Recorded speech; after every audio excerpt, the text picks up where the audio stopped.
প্রিয় ভাই, বদলাও নিজের, দুশ্মনের অনুসরণ করো না। এই চুল, চেহারা, এই লেবাস, পোশাক, শরীর, স্বাস্থ্য আল্লাহর দেওয়া। লেবাসও আল্লাহর দেওয়া, এই পোশাক আল্লাহর দেওয়া। কোরআন শরীফ আছে, ইয়া বনি আদম قد انزلنا عليكم لباسا। আল্লাহ বলছে, হে বনি আদম, আমি আল্লাহ তোমাদের উপরে পোশাক নাজিল করেছি। এর প্রতিটা সুতা আল্লাহর দেওয়া, আল্লাহর দেওয়া না? কথা বলেন না কেন? এই কাপড়গুলো যেখান থেকে উৎপন্ন হয়, যেভাবে এর মূল উপাদান আল্লাহর দেওয়া কিনা? তো তাইলে ওয়ানজালনাল হাদীদ, এই পৃথিবীর সমস্ত পার্টস, যন্ত্রপাতি, মেশিনারি, আধুনিকতার যত সরঞ্জামাদি, সবকিছুর মূল একটা উপাদান লোহা। আল্লাহ বলেন, সেই লোহা আমি নাজিল করি। ওয়ানজালনাল হাদীদ, আমি নাজিল করছি লোহা। অর্থাৎ সমস্ত কিছু ভাব আল্লাহর দেওয়া। কেন আল্লাহকে নাফরমানি করে? ইব্রাহিম আলাইহিস সালাম ছোট্টবেলা থেকে, তাফসীরের মধ্যে আছে, একেবারে 12 বছর বয়স থেকেই ইব্রাহিম আলাইহিস সালাম ওনার মা বাবা, ওনার কওমকে মূর্তি পূজার বিরুদ্ধে, মূর্তির বিরুদ্ধে বলতেছিলেন অনবরত। আমরা তাফসীরের মধ্যে পড়ছি, ইব্রাহিম আলাইহিস সালামের আব্বা ছোট ছোট মূর্তি, মানে মূর্তি বেচতেন বাজারে, বড় মূর্তি, ছোট মূর্তি, খেলনা মূর্তি, এগুলো বিক্রি করতেন। তো একদিনে ছোট ছোট সাইজের কিছু মূর্তি একটা টুকরির মধ্যে কইরা ইব্রাহিম আলাইহিস সালামের কাঁধে দিয়ে দিছে, মাথা দাঁড়ি, তুই বাজারে নিয়ে বউ, আমি আইতেছি বড় নিয়ে। হ্যাঁ হ্যাঁ, আমি নিজে তাফসীরে পরে ইব্রাহিম আলাইহিস সালাম একটু সামনে গিয়া মাথার থেকে এগুলা নামাইছে, নামাইয়া বসছে, বসে মূর্তিটারে হাতে নিয়া নিজে নিজেই বলতেছে, তোমরা তো আমাদের আব্বা বলছে তোমরা নাকি আমাকে দেবতা, আমাকে তো তুমি, তোমার কাজ কি, তুমি কি করো, কই থেকে আসলা, এই মূর্তিটারে জিগাইতেছে। এবার অনেকক্ষণ জিজ্ঞাসা করা, এই তো বে তো মাতেও না মুতেও না, ঠিক না? তো ইব্রাহিম আলাইহিস সালাম বলতেছে যে, ইন্নালিল্লাহ, তুমি যদি আমার সাথেই কথা উত্তর না দাও, কাস্টমার জিগাইলি, তাই তো কিচ্ছুই কইতে পারতাম, মানে কাস্টমারও তো হয়তো জিগাইব কিছু, তোর কথাই কইতে পারে না, পুরা টুকরি সহ ওরা সহ পানি ফালাইয়া বাইতে যাচ্ছে। মারা এসে বলছে, মা এগুলা কথা কয় না, ঢালাই দিয়ে বসে।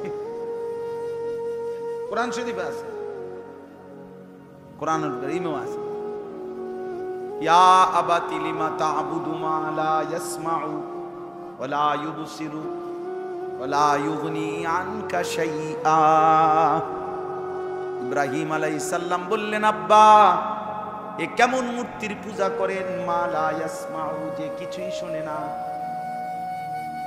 এত কথা জিজ্ঞেস করলাম, কিছুই তো শুনলো না, ওয়ালা ইউবসিরু, কিছুই দেখে না, ওয়ালা ইউগনি আনকা শাইআ, এক বিন্দু কোনো উপকারও তো করতে পারে না।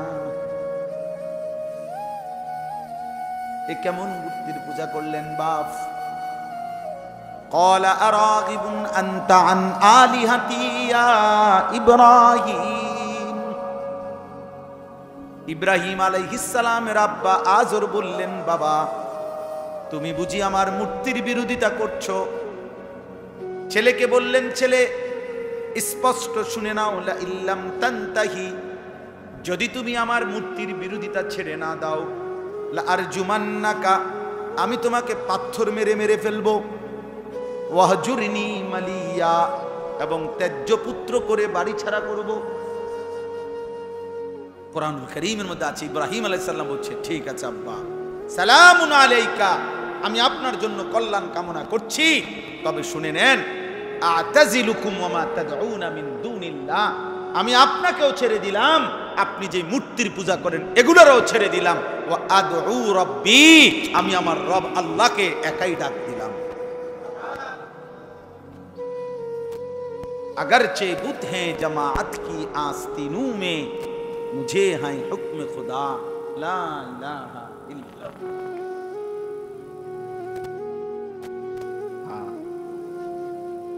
লা ইলাহা ইল্লাল্লাহ বলছে আর কি অর্থ হইল, যদি প্রত্যেকের হাতে হাতেও মূর্তি থাকে, যদি প্রত্যেকের বগলে বগলেও মূর্তি থাকে, আমাকে যদি মূর্তির স্তূপেও দাঁড় করিয়ে দেয়, আমি সেই মূর্তির স্তূপে দাঁড়িয়েও বলবো লা ইলাহা ইল্লাল্লাহ।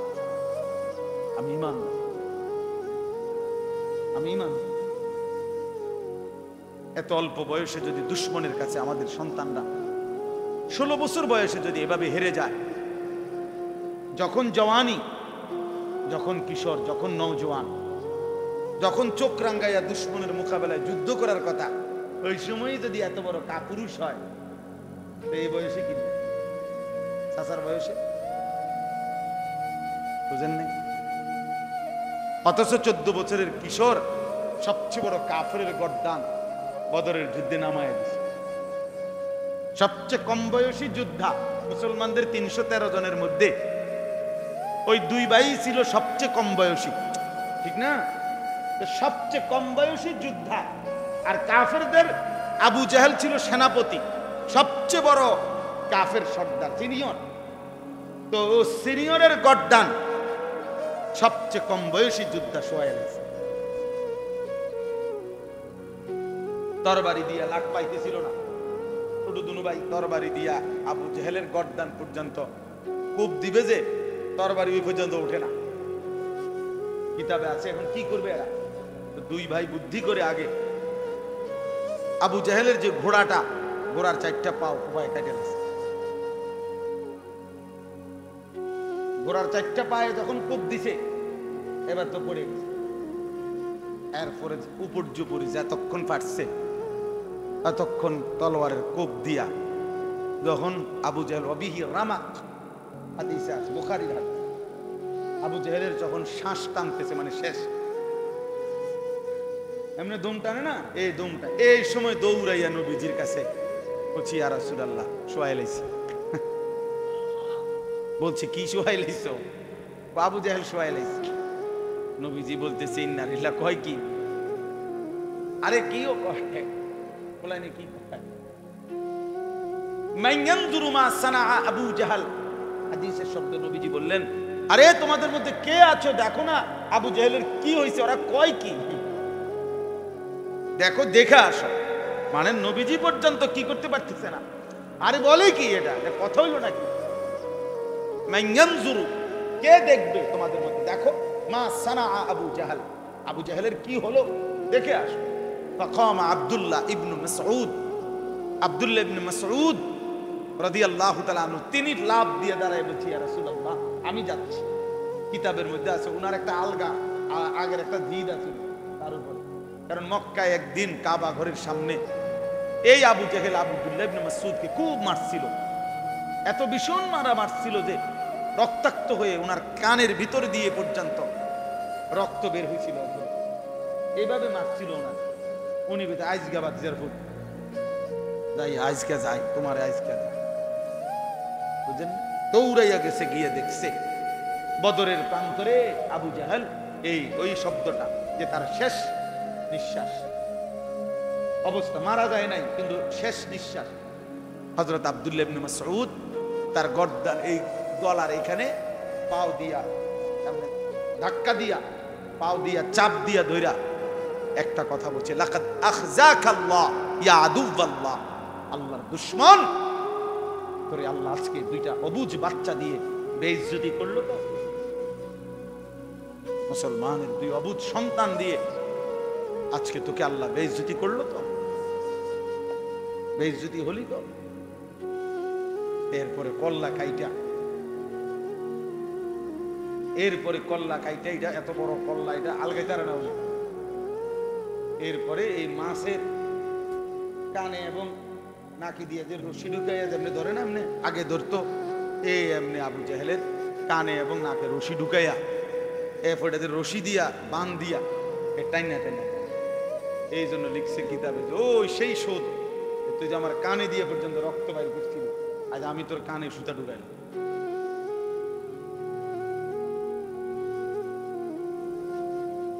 যাই হোক বাপ, আজকে আপনারা আপনাদের সন্তান, আপনাদের নিজের জীবন ফিকির করেন, ফিকির করেন।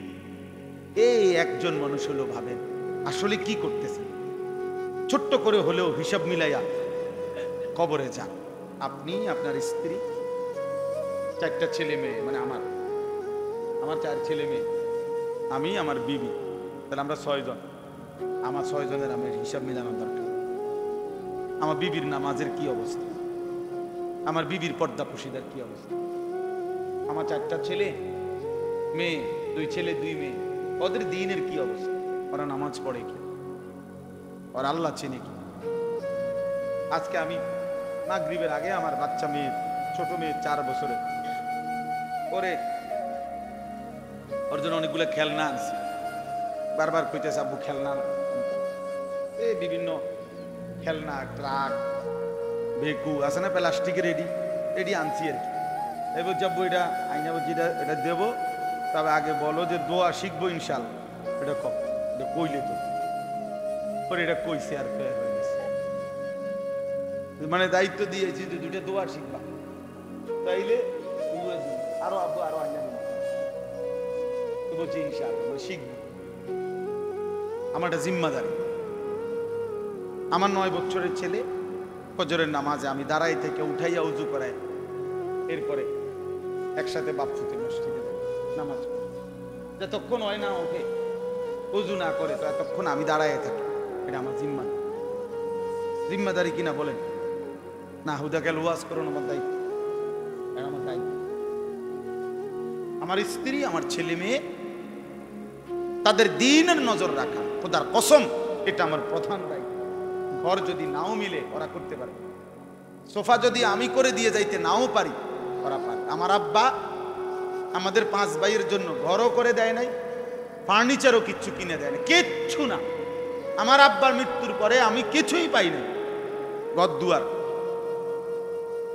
ফার্নিচার কিচ্ছু লাগে নাই। কিন্তু বরাবর 9 বছরের ব্যবধানে আব্বার ইন্তেকালের পরে ঠিক 9 বছরের ভিতরে আমরা 5 ভাই আলাদা জমিও কিনছি, বিল্ডিংও করছি, ঘর দুয়ার ফার্নিচার সব কিনা হয়েছে। আপনি চলেন একজন একজন করে আপনাদের দেখাবো আমরা 5 ভাইয়ের ভাই। কথা বুঝছে? মিলে গেছে, দুনিয়া মিলে যায়, বাপ ছাড়াও দুনিয়া হয়ে যায়। কিন্তু বাবা 5 ভাইকেই আলেমে দ্বীন বানাইছে। বাবা থাকতে এটা দেখে গেতাম, আব্বা জীবিত থাকতেই আমাকে 5 জনের পড়ালেখা শেষ হয় আলহামদুলিল্লাহ। এমনি বললাম আর বুঝার জন্য বুঝাই, এটা আমার বাবার দায়িত্ব। ঘর করে না দিলেও চলবে, বিল্ডিং করে না দিলেও চলবে, ওগুলো হয়ে যায়। ও সোফা এক সেট বানানো এত কঠিন কিছু, সোফা এক সেট 60-70 হাজার টাকা। এটার লেগে এত মিশা কথা কোন লাগে না, এত টাকা সুদ খাইতে হয় না, এত বাটফারি গরম লাগে না। ডাইনিং টেবিল একখান বানানোর লেগে 6খান চেয়ার বানানোর লেগে আপনি মিথ্যুক বছরের পর বছর হারাম করে সুদ খায়, ঘুষ খায়, কিস্তি নেয়। আরে নাফরমান, বিনিময়ে কি বানাইছো? হ্যাঁ, ঘরে কি বানাইছো দেখছি না আমরা। তুমি কি 200 তলা বিল্ডিং এর মধ্যে থাকো নাকি? এই দুনিয়ার সামান্য ফার্নিচার, কাছের প্লেট, নুনের বাড়ি, চায়ের কাপ, বাথরুম টাইলস, এই কদ্দুর লোডা বদনার জন্য এত বড় অনন্তকালের আখিরাত ছেড়ে দিলাম। কামটা করলা কি? কাল্লা বাল তুহিব্বুনাল আজিলা ওয়া তাদারুনাল আখিরা। রব্বুল আলামিন বললেন, বান্দা কি করলা? হায় বান্দা, তুমি বুঝি দুনিয়াকে ভালোবেসে ফেললা। কাল্লা বাল তুহিব্বুনাল আজিলা, নগদ দুনিয়া বুঝি ভালোবেসে ফেললা। ওয়া তাদারুনাল আখিরা, আখিরাতকে বুঝি ছেড়ে দিলা। আখিরাতকে বুঝি ছেড়ে দিলা। ইয়ালামুনা যাহিরাম মিনাল হায়াতিদ দুনিয়া ওয়া হুম আনিল আখিরাতি হুম গাফিলুন।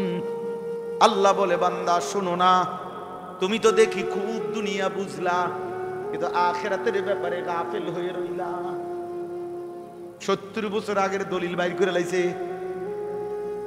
90 বছর আগের দলিল টালি দিয়া টাকা খাবাইয়া 90 বছরের আগের দলিলের লগে এমন ফেস লাগাই দিছে দিয়া সত্য মিথ্যা সিটারি বাটফারি করে 3 শতক জায়গা নিয়ে আনিছে। কামিয়াব কামিয়াব বাটফার কামিয়াব হয়ে গেছ। 3 শতক জমি তোরে বেহেস্তে দিব। হ্যাঁ বেড়া দেখছনি বেড়া কেমনে জমি উদ্ধার করন লাগে, তুই পাইতি না? তোর মতে এরম হেসা কথা কইলে হ্যাঁ এটা নয়তো না, বুদ্ধি লাগে। হে বুদ্ধি, এটা বলে বুদ্ধি। বাটফার বাটফারি না লাগে এটা না বলবি বেটা, বুদ্ধি লাগে কি আরাম খোর বুদ্ধি লাগে। তোমার মতো এমন সত্য কথা কইলে ব্যবসা করতে একটা সালাকি লাগে। 3টে কমলা পচা দিয়ে 12টা ডজন ডজন বেচে লাইবা, যদি না বেচতে আরো তোমারে দিয়ে ব্যবসা হইতো না, তোমারে দিয়ে হইতো না। ব্যবসা তোমার লেগে আইছে না, ব্যবসা আইছে সিটারের লেগে না, ব্যবসা আইছে বাটফারের লেগে। দুনিয়া আহ বাপ পুত্রে দুনিয়া বুঝায়, বাপ নাতিরে দুনিয়া বুঝায়, মিথ্যার সবক দিচ্ছে, হারামের উৎসাহিত, নাফরমানির জন্য কি করছে? উৎসাহিত। আহা আফসোস। অথচ বড় পীর আব্দুল কাদের জিলানী আমরা সবাই জানি 10 বছর বয়সে মা তার সন্তানকে সত্যবাদিতা শিখাইছে, আখলাক শিখাইছে। আল্লাহ আমাদেরকে বুঝ দান করুন। আমরাই বুঝি ভাই, ছেলেরা বাপ নষ্ট হইও না, বাপ নষ্ট হইও। কেউ তোমারে মনে রাখবে না, তোমার নিজের লাইফ তুমিই তো দেখাও। শেষ পর্যন্ত ছেলে পেলের এখন হালাত হইল কেউ যেহেতু তারে দেখে না, এই জন্য নিজের ছবি নিজেই সারাক্ষণ নিজে নিজেই হাসে, নিজেই সেলফি তোলে, নিজে হাতালগি দেয়, নিজে হাসে, নিজে কাইতে হয়, শীত হয়। প্রতিবন্ধী যে তার সিরা, যে তার সিরা তো তারা তার সিরা পাগল, তারাই তো এরকম নিজে নিজে হাসে, নিজে নিজে যেটা মন চাই।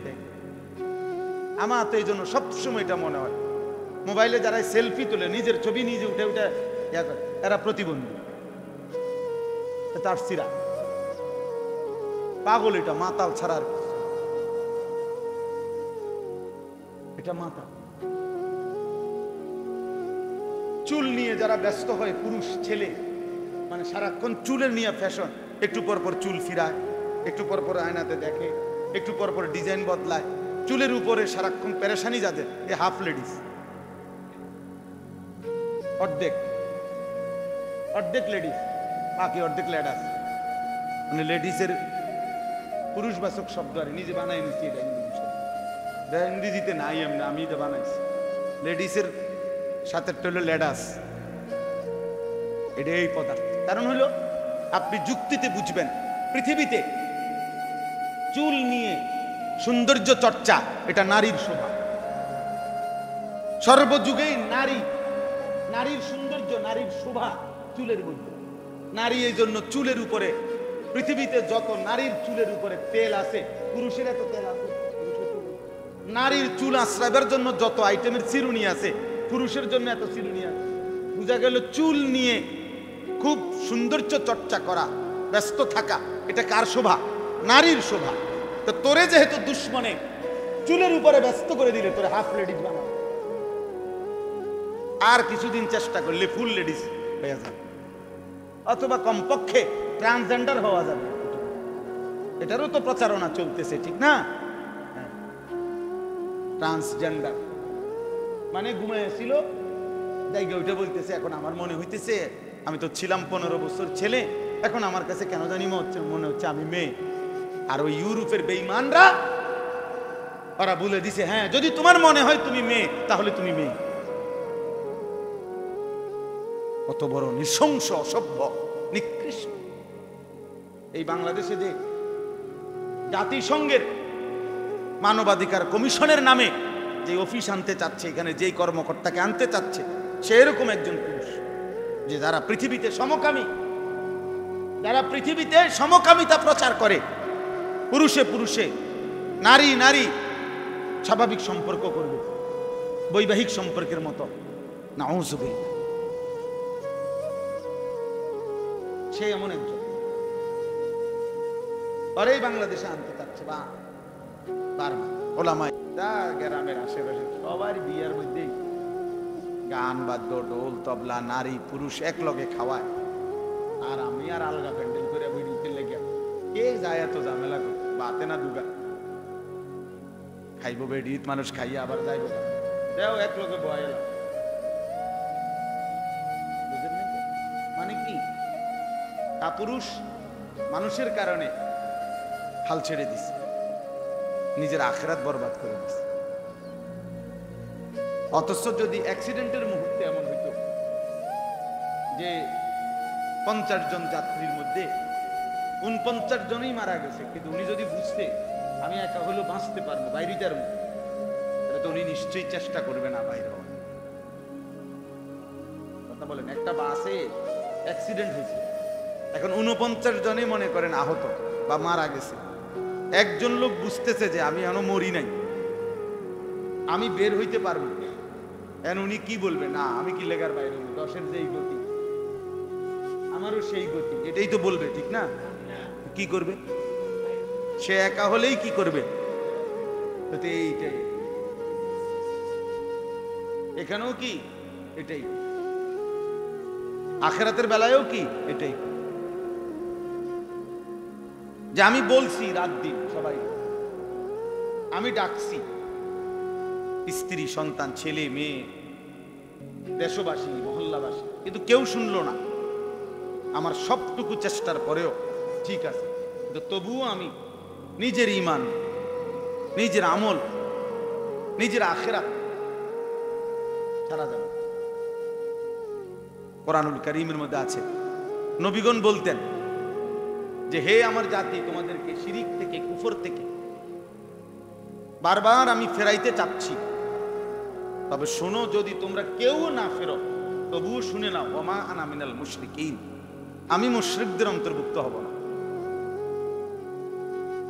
আমি মুশরিকদের অন্তর্ভুক্ত হব না। লা আ'বুদু মা তা'বুদুন, তোমরা সবাই মিলে যার বন্দেগী করো, পূজা করো, আমি একাই বলে দিলাম। তাও থাকি আজীবন, 23 বছরে যদি আমার একজন অনুসারীও না হয় তবুও আমি, তোমরা যার গোলামি করো, তোমরা যার এই মূর্তির পূজা করো, আমি তা করব। এই একাই আমার, মানে আমার শেষ কথা এটা মুমিনের, যে আমি শেষ পর্যন্ত একা হলেও আল্লাহর দ্বীনের উপরে থাকি। এখান থেকে মুক্তি নেই, এখান থেকে নিস্তার। আমরা এই কথাটা খুব কম বুঝি, সমাজের সাথে, পরিবেশ পরিস্থিতির সাথে, স্রোতের সাথে গা ভাসায় দিই, গা ভাসায় দিই। ইমরান ভাই, এই বাচ্চা এগুলো কমানো যায় না? এদেরকে কেন আনা হয়েছে? মানে কোনো জিলাপি টিলাপি দিবনি না, তাহলে কেন আনা হলো? কাবজাব করতে আছে শুধু, একসাথে বসতে দিয়েন না কম কম। তাইলে দেখেন আমার কথা শুনুন, তাইলে বাপ আমি এই জন্য বলছি, প্রথম কথা হলো প্রত্যেকেই আলাদা আলাদা নিজের জন্য শুনুন। আমার জন্য শুনতেছি, আমার জন্য, ডানে বামে আর কেউ আমার সাথে নাই, ঠিক আছে? নাই, আমি একাই আল্লাহর জন্য, দ্বীনের জন্য লড়বো, থাকবো, পালন করব। এটা মুমিনের সিফাত হতে হবে, নাহলে আখিরাতের মুক্তি বই মিলে, আখিরাতের মুক্তি মিলবে না। হযরত হুযায়ফা রাদিয়াল্লাহু তাআলা আনহুর মতো সাহাবী, নবীজির একজন বিখ্যাত সাহাবী হুযায়ফা ওনার নাম, উনি, মানে এটা নিচু আমার থেকে, কোরআন শরীফে এই জন্য রাখা যাচ্ছে না, রাখা যেত না, মানে এই রেহালটা নিচা। তো হযরত হুযায়ফা রাদিয়াল্লাহু তাআলা আনহু তিনি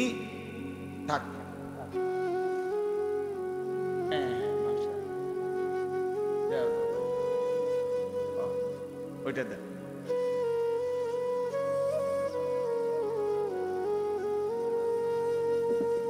এবার ঠিক আছে, জাযাকাল্লাহ। তো হযরত হুযায়ফা রাদিয়াল্লাহু তাআলা আনহু এই নবীজি সাল্লাল্লাহু আলাইহি সাল্লামের একজন বিখ্যাত সাহাবী। তো তিনি একদিন নবীজিকে একটা লম্বা হাদিসের একটা অংশ বলতেছি আর কি, লাস্ট।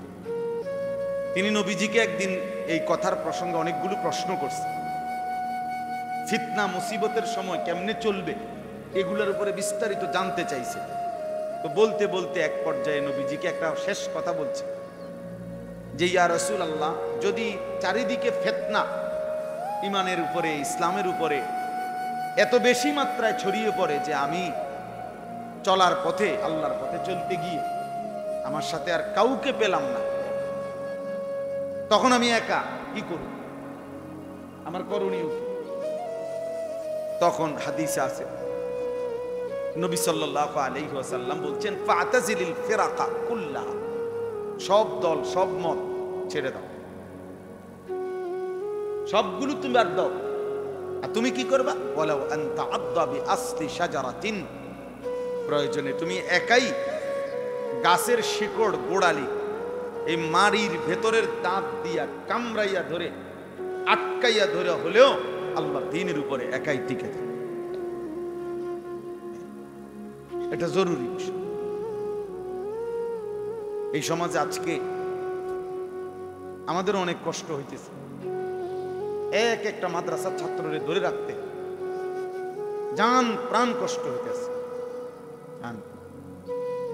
একটা ছেলে এক সপ্তাহের জন্য বাড়িতে গেলে দেখে তার স্বাস্থ্য ভাই, জ্যাঠতো ভাই, মামতো ভাই, ফুফাতো ভাই সবার হাতে হাতে বড় মোবাইল, তার মা, তার বাপ, তার বোন, তার দুলাভাই, তার চাচা, মামা, ফুফা, খালু, তার দাদা, নানা, এগুলো পর্যন্ত টেলিভিশন দেখে, চা দোকানে, আল্লাহর জমিনে তার চারিদিকের আত্মীয় স্বজন সব বড় বড় মোবাইল। এই অবস্থায় এই ছেলেটারে কোরআন শেখানো, মুখস্থ করানো, আবার মাদ্রাসায় ফিরাইয়া আনা, ঠিক মতো আবার সবক, খুব কঠিন, রীতিমতো যুদ্ধ, রীতিমতো যুদ্ধ, খুব কষ্ট হয় এখন, খুব কষ্ট। সেদিন আমার এক অভিভাবক ঢাকায়, আমাদের মহব্বত করে একজন ভাই, ওনার ছেলে ঢাকা পড়ে, হিফজখানায় 7 পারা পড়ছে, এখন বাড়িতে চলে আসছে, আইসা বলতেছে তার আব্বা মা, আমার চাচাতো ভাই, ফুফাতো ভাই সবাই উচ্চ শিক্ষিত হচ্ছে, আর তোমরা আমার মূর্খ বানাবার জন্য এখানে ফেলে রাখছো। আমি এটা বুঝছি। 12 থেকে 12.5 বছরের বাচ্চার এই বুঝ আসলো, আল্লাহ কোরআন পড়তে গিয়ে তার মা বাপ মূর্খ বানায় দিতেছে, আর তার সাথের ছেলেরা সব উচ্চ শিক্ষিত, মানে ওরা সবাই 12 বছরে মাস্টার্স পাস করিয়া অন্য ঢাকা ইউনিভার্সিটি প্রফেসর হয়ে গেছে। এরমই তো বুঝাইলো, হে তো 12 বছর বয়সে কি সব ঢাকা ইউনিভার্সিটি পাস করে লাগছে নাকি? কি বুঝাইল? কে তার এই বুঝ দিল? এই আমার আশপাশ, তার আশেপাশে, তার আপন জনরাই, এই ইতা করবি তুই, হ্যাঁ দেখতাম না তুই কিরবি, এত বছর বুঝি কোরআন শরীফ পড়ন লাগে, হ্যাঁ হাফিজি করে কিরবি, মানুষের বাড়ির দাওয়াত খাইবি, বুঝছেন না কথা? আর তাইলে প্রতিদিন যতদিন যাচ্ছে বা প্রতি একদিন বাড়তেছে ফিতনা মুসিবত, দ্বীনের উপরে টিকে থাকা খুব কঠিন হয়ে যাচ্ছে প্রতি ঘন্টায় ঘন্টায়। আল্লাহ নবী সাল্লাল্লাহু আলাইহি ওয়াসাল্লাম বলছেন, একটা সময় এমন আসবে যখন একজন মানুষ কবরস্থানের সামনে দাঁড়িয়ে আফসোস করবে আর বলবে যে হায় আফসোস, ইয়া লাইতানি মাকানাহু, হায় আফসোস, আমি যদি ওই লোকটা যদি কবরে না থাকে, আমি যদি কবরে, তাইলে এই ফিতনা থেকে বেঁচে যাই। বুখারী শরীফের একেবারে প্রথম খণ্ডে কিতাবুল ঈমানের মধ্যে এই হাদিস আছে, আমরা নিজে পড়ছি, পড়াইছি। আল্লাহর নবী সাল্লাল্লাহু আলাইহি ওয়াসাল্লাম বলছেন, অচিরেই তোমাদের উপরে এমন ফিতনা আসবে, দ্বীনের উপরে চলা এত কঠিন হবে যে শেষ পর্যন্ত একজন ব্যক্তি তার দ্বীন বাঁচানোর জন্য একটা ছাগল, যে শুধু দুধ দেয়, দুধওয়ালা একটা ছাগল বকরি নিয়ে কোনো জঙ্গলের উপরে একাকী চলে যাবে, শুধু দুধ দহন করে খাবে জীবন বাঁচানোর জন্য, আর জঙ্গলের উপরে চলে গিয়ে নিজের ঈমান বাঁচানোর জন্য ইয়াফিররু বিদীনিহি মিনাল ফিতান, বুখারীর হাদিস, চলে যাবে। লোকালয়ে টিকে থাকা এত কঠিন হয়ে যাবে ঈমানের, বুঝছে? 5 বছরের বাচ্চা, 4 বছরের বাচ্চা, 8 বছরের বাচ্চার মোবাইল টিপা দেখলে পাগল হয়ে যাওয়ার, এবার কিভাবে টিপতে আছে, কে তার মা, কে তার মা? এত বড় নাফরমানিতে তারে অভ্যস্ত করাইল কি? জিনে আইসা অভ্যস্ত করাইছে। অপদার্থ মা বাপ, অপদার্থ মা বাপ আহলাদের নামে, আবেগ দেখানোর নামে, সোহাগ করার নামে আপন সন্তানকে বরবাদ করতেছে, আপন সন্তানকে বরবাদ করে। 16 বছরের তাগড়া ছেলে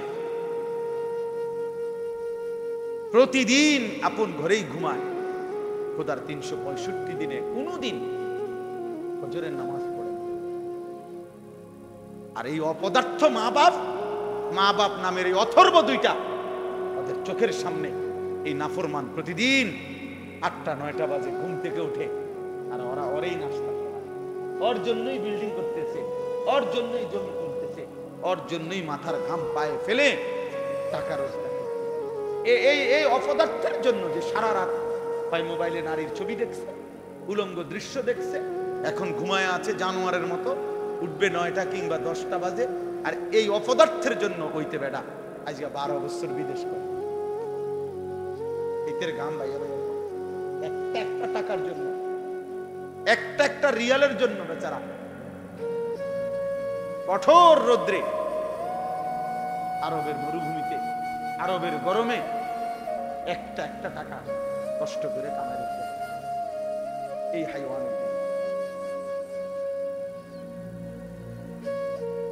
হ্যাঁ, এটা বুঝাপড়া করা উচিত,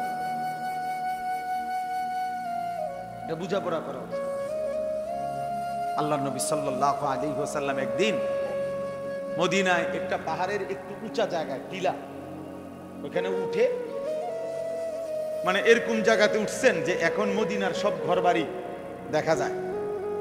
মানুষের একটু উঁচা উঠলে নিচের সব দেখা যায় না? কুমিল্লা শহরে এই যে যেটারে কুমিল্লা টাওয়ার বলে, এখন Comilla medical college, central medical college, এইটা প্রথম কুমিল্লা একটা সালাউদ্দিন হোটেল আছে, নাম করা হোটেল, পুরাতন ঐতিহ্যবাহী হোটেল। এই হোটেলের পাশে একটা 6 তলা বিল্ডিং হয়েছিল নতুন, আমরা এই সময় প্রাইমারি স্কুলে 3তে বা 4-এ পড়ি শহরে। এই সময় এই 6 তলা বিল্ডিংটার মধ্যে এই হসপিটালটা চালু হয়েছিল। তো এই কুমিল্লায় 6 তলা বিল্ডিং, পোলাপাইনা আইসা কইতো 6 তলা বিল্ডিং এর ছাদে উঠলে সারা কুমিল্লা দেখা যায়। তা আমরা বিকালবেলা আসরের পরে ঠাকুরপাড়া থেকে হাইটা এই বিল্ডিং এর সিঁড়ির মুখে দাঁড়াই থাকতাম, আর শুধু এই দারোয়ানডারে পাহারা দিতাম। তে যদি একটু সাইডে যাইতো, একটা দৌড় দিয়া ছাদে উঠতে লাইতাম, মানে ওই দেখার জন্য যে সারা কুমিল্লা দেখা যায়। মানে এটা পরের দিন স্কুলে গল্প করতাম যে কালকে দেখছি ওই ছাদে উঠছি, 6 তলার ছাদে উঠছি, মানে এটা একটা জীবনের অনেক বড় ক্রেডিট মনে করতাম, যে বিরাট সফলতা। তো আল্লাহর নবী সাল্লাল্লাহু আলাইহি সাল্লাম এই উঁচু জায়গায় উঠে মদিনার সব ঘরবাড়ি দেখা যাইতেছে, সাথে সাহাবারা। আল্লাহর নবী সাল্লাল্লাহু আলাইহি সাল্লাম বলেন, ইন্নী লা আরাল ফিতান খিলালা বুয়ুতিকুম কামাওয়াকিল কাতর। বলতেছে সাহাবারা, আমি তোমাদের প্রত্যেকের ঘরের কোনায় কোনায়, ঘরের চালে চালে, ঘরের ছাউনিতে দেখতে পাচ্ছি বৃষ্টির ফোঁটার মতো ফিতনা হচ্ছে। কামাওয়াকিল কাতর,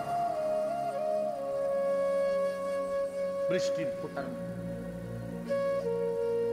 বলে বৃষ্টির ফোঁটা কিভাবে পড়ে? প্রথম ফোঁটা পড়ার 5 মিনিট পরে আরেক ফোঁটা পড়ে, এর 5 মিনিট পরে আরেক ফোঁটা পড়ে, এভাবেই তো না? কেমনে? অনবরত, অনবরত কিনা? অনবরত বৃষ্টির ফোঁটা। বৃষ্টির ফোঁটা আলাদা করার সুযোগ নেই। আমি কেমনে আলাদা করবেন? মানে প্রতি ফোঁটা আলাদা করার পারবেন? এটা এইভাবে রাসূল পাক সাল্লাল্লাহু আলাইহি ওয়াসাল্লাম বলছেন, ফিতনা আমি দেখতে পাচ্ছি তোমাদের ঘরগুলোর ফাঁকে ফাঁকে। বলে এই জন্য বাপ, আমি যে কথা থেকে শুরু করছি, ছেলেরা তোমগরও এটা বলতে চাইছিলাম যে আলাদা শোনো তোমার জন্য, কারণ হতে পারে শেষ তোমার সাথে আর কেউ নেই, আল্লাহর পথে চলার জন্য আর কেউ নেই, দ্বীনের পথে চলার জন্য হতে পারে আর কেউ নেই, কিন্তু সেদিনও তোমাকে একা হলেও আল্লাহ দ্বীনের উপরে থাকতে হবে। অতএব আমি আমার প্রয়োজনে, আমার জন্যে, আমার ঈমান, আমার আমল আখিরাতের জন্যে আমার আল্লাহর কথা শোনা দরকার, বোঝা দরকার, শেখা দরকার, শেখা দরকার। একজন মুসলমানও সে তার স্ত্রী, সন্তান, নিজের পরিবারকে আল্লাহর দ্বীন থেকে বঞ্চিত করা মানে, কোরআন থেকে বঞ্চিত করা মানে খোদার কসম, এই বাবা মা বাস্তবিক অর্থে তার পরিবারের জন্য কিছুই দিয়ে দেয়। এই দুনিয়া যদি 1 কোটি বারও কেউ দিয়ে যায়, অথচ আল্লাহকে চিনায় নাই, আখিরাতকে চিনায় নাই, আল্লাহর কোরআন ধরতে দেয় নাই, রাসূলের সুন্নাহ চিনে না, বাকি দুনিয়া যদি 1000 বারও দিয়ে যায়, আল্লাহর কসম কিছুই দেয়। अगर एक तो नहीं मेरा तो कोई शै नहीं है, जो तू मेरा तो सब मेरा, फलक मेरा जमीन। যখন আল্লাহ আমার নয় তো কিছুই আমার নয়, जो तू मेरा तो सब मेरा। বুজুর্গানে দ্বীন বলে যে, আয় মাওলা, যখন তুমি আমার তো সবই আমার, আসমানও আমার, জমিনও।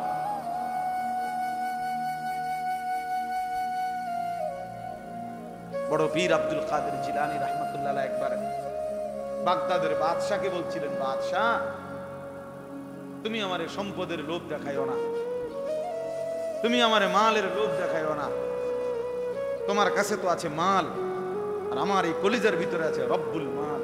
এই মালের যিনি রব, মালিক, আমি তো তাকে নিয়ে রাখি, আমার দিলে তো সে আছে।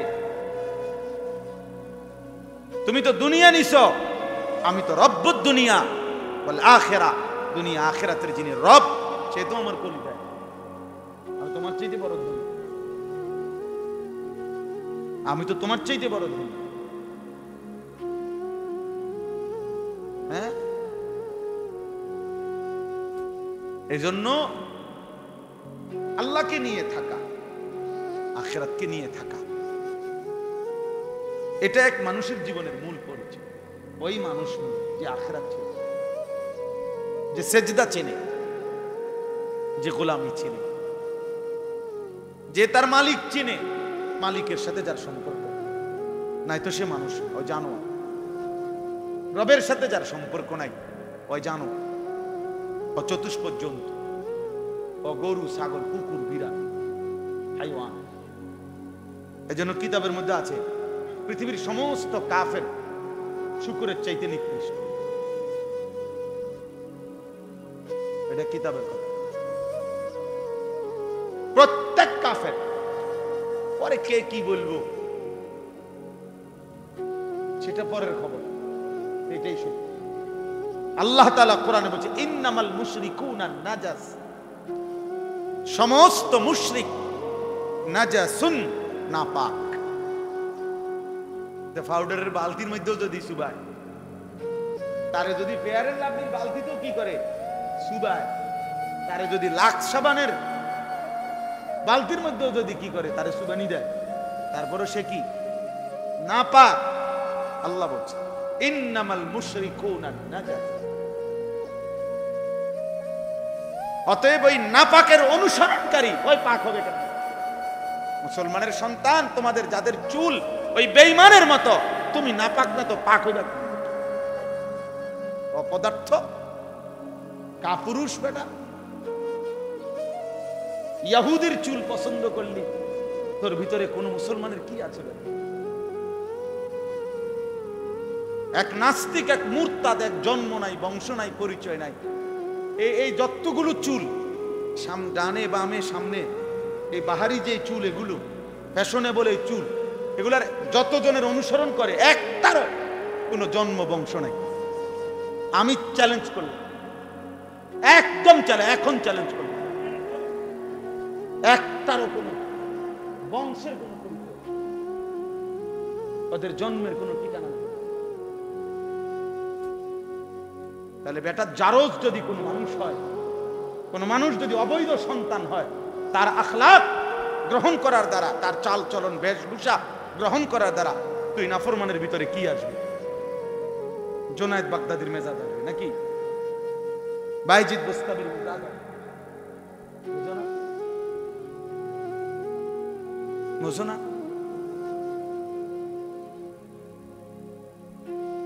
এটা বুঝা উচিত। মানুষের জীবনে গায়রত অনেক বড় সম্পদ, আত্মসম্মান, প্রেস্টিজ, কনসার্ন, আত্মমর্যাদা। আমরা কিতাবে পড়ছি বাঘ, বাঘ আছে না একটা প্রাণী, এই বাঘ শিকার না করা পর্যন্ত খায় না।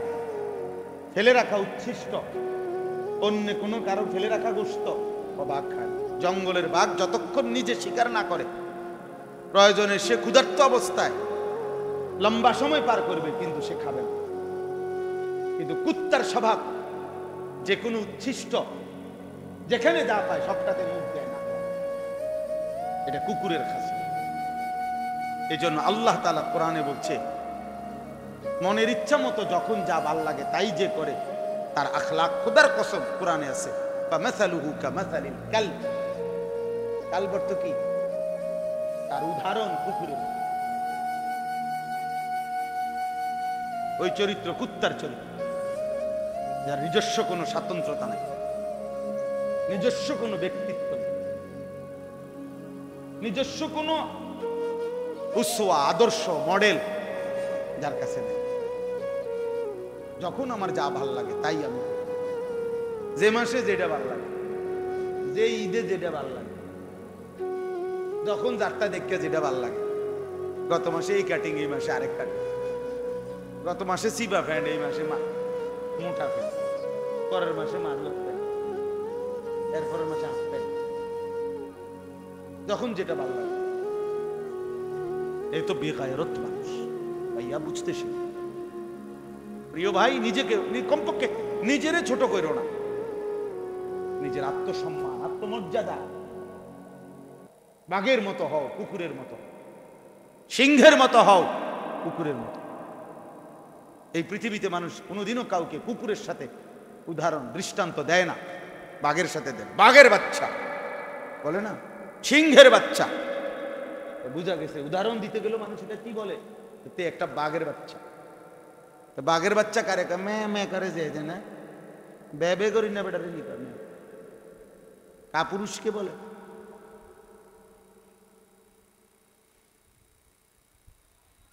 হযরত উসমান রাদিয়াল্লাহু তাআলা আনহুকে নবীজি সাল্লাল্লাহু আলাইহি ওয়াসাল্লাম হুদাইবিয়ার সন্ধির সময় কাফেরদের সাথে কথা বলার জন্য পাঠাইছিলেন। হুদাইবিয়ার সন্ধির সময় হযরত উসমানকে বলছে, তুমি আমার পক্ষ থেকে মক্কায় কুরাইশ কাফেরদেরকে গিয়া বুঝাইয়া বলো যে আমরা যুদ্ধ করতে আসি নাই, আমরা আসছি উমরা করতে। তো ৬ষ্ঠ হিজরিতে হযরত উসমান রাদিয়াল্লাহু তাআলা আনহু তখন কাফেরদের কাছে যখন কথা বলার জন্য নবীজির দূত প্রতিনিধি হিসাবে গেলেন, তখন ওই কাফের সর্দারদের মধ্যে উসমান রাদিয়াল্লাহু তাআলা আনহুর একজন চাচাতো ভাই ছিল, আত্মীয় আর কি উনার। উনি তো এই মক্কারই আগে, তো ও তখনও কাফের। আবান ইবনে সাঈদ, সে পরে মুসলমান হয়েছে, তখনও মুসলমান হয় নাই। তো ও এখানে ছিল বসা।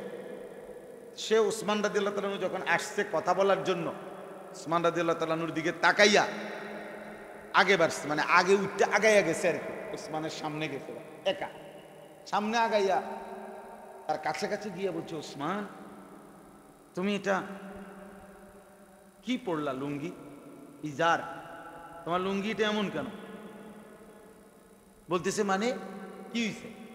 হযরত উসমান বলছে তুমি তোমার লুঙ্গি মানে গোড়ালির অনেক উপরে, তুমি জানো না আমাদের আরবে সম্ভ্রান্ত ব্যক্তি যত বেশি সম্ভ্রান্ত হয় কুরাইশের, তার টাকনুর নিচে গোড়ালির নিচে কাপড় তত বেশি হেঁচড়ায়, মানে তত বেশি নিচে থাকে। হ্যাঁ, কসম আল্লাহর, এটা কিতাবে আছে। তো তিনি বললেন যে তুমি টাকনুর এত উপরে তোমার লুঙ্গি উঠাই ফেললা, বোঝা তো যাচ্ছে ইসলাম গ্রহণ করার কারণে তোমার কোনো পদমর্যাদা সম্মান ইজ্জত বলতে কিচ্ছু নাই, বুঝছেন? কাজে তুমি দ্রুত নামাও, এই কাপড় নিচে নামাও, টাকনুর নিচে নামাও। আমরা নিজে কিতাবে পড়ছি, হযরত ওসমান জোরে আওয়াজ করে বলছে। হযরত ওসমান এমনিতেই লজ্জাশীল মানুষ ছিলেন, কিন্তু সেদিন তিনি উচ্চ আওয়াজে বললেন, লা আল্লাহি হাদা ইজারু সাহিবু নবিয়িনা মুহাম্মদ সাল্লাল্লাহু আলাইহি, লা, যাবে এটা না, হবে না, আল্লাহর কসম এটা আমার সাথী, আমার বন্ধু, আমার রাসূলের পবিত্র লুঙ্গি মোবারক, এমন টাকনুর উপরে। অতএব বেটা, তোর এই সমস্ত নেতা আমার রাসূলের সামনে 2 পয়সার পেশাবের ফোঁটার মর্যাদাও তো রাখেন, পেশাবের ফোঁটার মর্যাদাও তো রাখেন। কার সামনে কারে তুলনা দিতে? হ্যাঁ, উনি এক সুতা লুঙ্গি কি করেন নাই, নামান, এটা আত্মমর্যাদা, গায়রত। আমি মুসলমান, আমি ঈমানদার, আমি ঈমান। এত অল্প বয়সে যদি দুশ্মনের কাছে আমাদের সন্তানরা 16 বছর বয়সে যদি এভাবে হেরে যায়, যখন জওয়ানি, যখন কিশোর, যখন নওজোয়ান, যখন চোখ রাঙ্গাইয়া দুশ্মনের মোকাবেলায় যুদ্ধ করার কথা, ওই সময়ই যদি এত বড় কাপুরুষ হয়, তো এই বয়সে কিনবে, চাচার বয়সে, বুঝেন নাই? অথচ 14 বছরের কিশোর সবচেয়ে বড় কাফেরের গর্দান বদরের যুদ্ধে নামায় দিছে। সবচেয়ে কম বয়সী যোদ্ধা মুসলমানদের 313 জনের মধ্যে ওই 2 ভাই ছিল সবচেয়ে কম বয়সী, ঠিক না? তো সবচেয়ে কম বয়সী যোদ্ধা, আর কাফেরদের আবু জাহেল ছিল সেনাপতি, সবচেয়ে বড় কাফের সর্দার, সিনিয়র। তো সিনিয়রের গর্দান সবচেয়ে কম বয়সী যোদ্ধা সোহাইল আছে। তরবারি দিয়া লাখ পাইতেছিল না, ছোট দুনু ভাই তরবারি দিয়া আবু জাহেলের গর্দান পর্যন্ত কূপ দিবে, যে তরবারি ওই পর্যন্ত ওঠে না, কিতাবে আছে। এখন কি করবে এরা? তো 2 ভাই বুদ্ধি করে আগে আবু জাহেলের যে ঘোড়াটা, ঘোড়ার 4টা পাও কোপায় কাটে লেছে। ঘোড়ার 4টা পায়ে যখন কূপ দিছে, এবার তো পড়ে গেছে। এরপরে উপর্যুপরি যতক্ষণ পারছে ততক্ষণ তলোয়ারের কোপ দিয়া যখন আবু জাহেল অবিহি রামাক, হাদিসে আছে, বুখারীর হাদিস, আবু জাহেলের যখন শ্বাস টানতেছে, মানে শেষ, এমনি দম টানে না, এই দমটা, এই সময় দৌড়াইয়া নবীজির কাছে বলছি, ইয়া রাসূলুল্লাহ, সোহাইল আইছে। বলছে, কি সোহাইল আইছো? আবু জাহেল সোহাইল আইছে। নবীজি বলতেছে, ইন্না লিল্লাহি, কয় কি? আরে কিও কয়, বলেন কি খায় মাইয়ানজুরু মা সানা আবু জাহাল। হাদিসের শব্দ নবীজি বললেন, আরে তোমাদের মধ্যে কে আছো দেখো না আবু জাহেলের কি হয়েছে, ওরা কয় কি দেখো, দেখে আসো। মানে নবীজি পর্যন্ত কি করতে পারতেছে না। আরে বলে কি এটা কথা হইল নাকি? মাইয়ানজুরু, কে দেখবে তোমাদের মধ্যে, দেখো মা সানা আবু জাহাল, আবু জাহেলের কি হলো দেখে আসো। ফাকামা আব্দুল্লাহ ইবনু মাসউদ, আব্দুল্লাহ ইবনে মাসউদ রাদিয়াল্লাহু তাআলা আনহু, তিনি লাভ দিয়ে দাঁড়ায় বলছি, ইয়া রাসূলুল্লাহ আমি যাচ্ছি। কিতাবের মধ্যে আছে উনার একটা আলগা আগের একটা জিদ আছিল তার উপরে, কারণ মক্কায় একদিন কাবা ঘরের সামনে এই আবু জাহেল আব্দুল্লাহ ইবনে মাসউদকে খুব মারছিল, এত ভীষণ মারছিল যে রক্তাক্ত হয়ে ওনার কানের ভিতর দিয়ে পর্যন্ত রক্ত বের হয়েছিল। এইভাবে মারছিল ওনার। উনি বেদে আইজগা বাতিজার ফুট যাই, আজকে যাই তোমার আজকে যাই, বুঝলেন? দৌড়াইয়া গেছে, গিয়ে দেখছে বদরের প্রান্তরে আবু জাহেল, এই ওই শব্দটা যে তার শেষ নিঃশ্বাস অবস্থা, মারা যায় নাই কিন্তু শেষ নিঃশ্বাস। হযরত আব্দুল্লাহ ইবনে মাসউদ তার গর্দান এই গলার এখানে পাও দিয়া এমনি ধাক্কা দিয়া, পাও দিয়া চাপ দিয়া ধইরা একটা কথা বলছে, লাকাদ আখযাকাল্লাহ ইয়া আদুওয়াল্লাহ, আল্লাহর দুশমন তোরে আল্লাহ আজকে দুইটা অবুঝ বাচ্চা দিয়ে বেইজ্জতি করলো। তো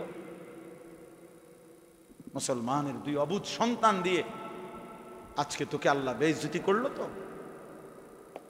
বেইজ্জতি হলি তো। এরপরে কল্লা কাইটা, এরপরে কল্লা কাইটা, এটা এত বড় কল্লা, এটা আলগাইতার না উনি। এরপরে এই মাছের কানে এবং নাকি দিয়ে যে রশি ঢুকাইয়া যেমনি ধরে না, এমনি আগে ধরতো, এই এমনি আবু জাহেলের কানে এবং নাকে রশি ঢুকাইয়া, এরপরে রশি দিয়া বান দিয়া এ টাইনা টাইনা দেন। এই জন্য লিখছে কিতাবে যে ওই সেই শোধ, তুই যে আমার কানে দিয়ে পর্যন্ত রক্ত বাইর করছিল, আজ আমি তোর কানে সুতা ঢুকাইল।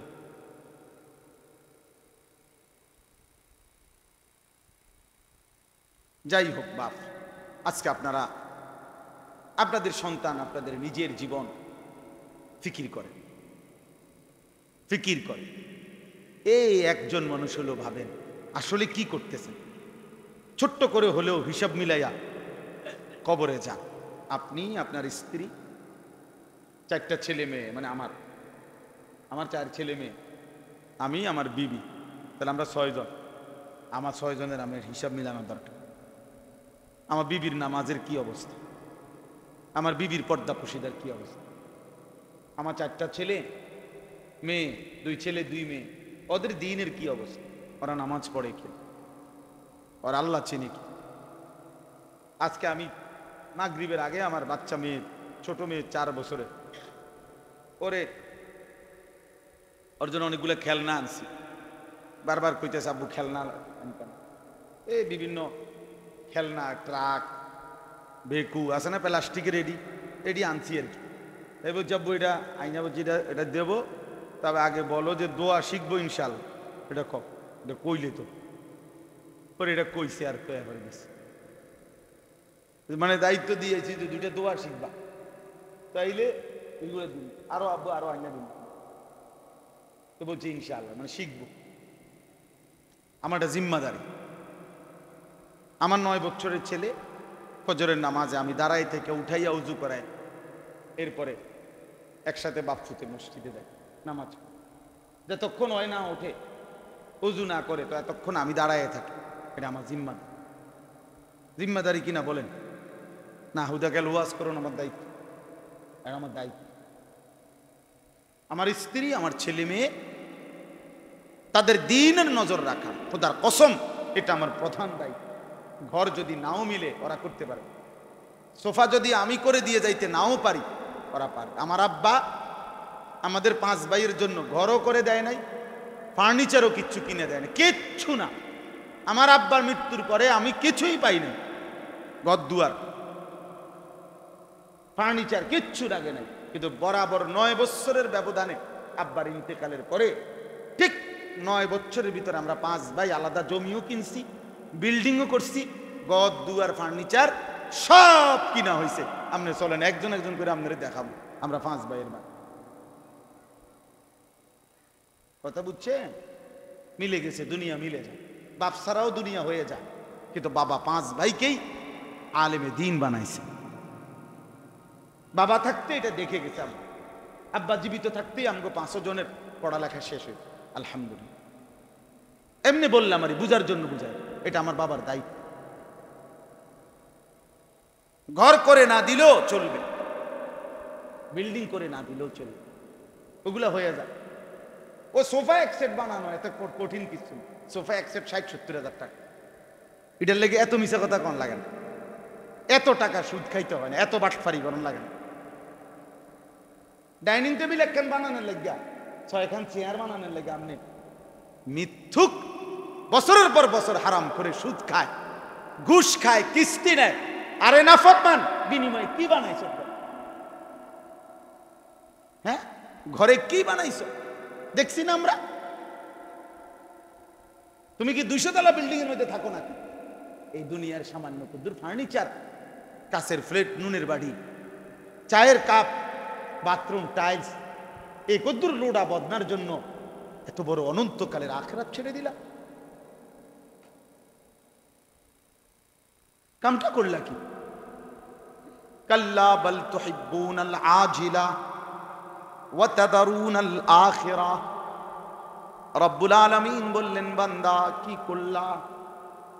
হায় বান্দা, তুমি বুঝি দুনিয়াকে ভালোবেসে ফেললা।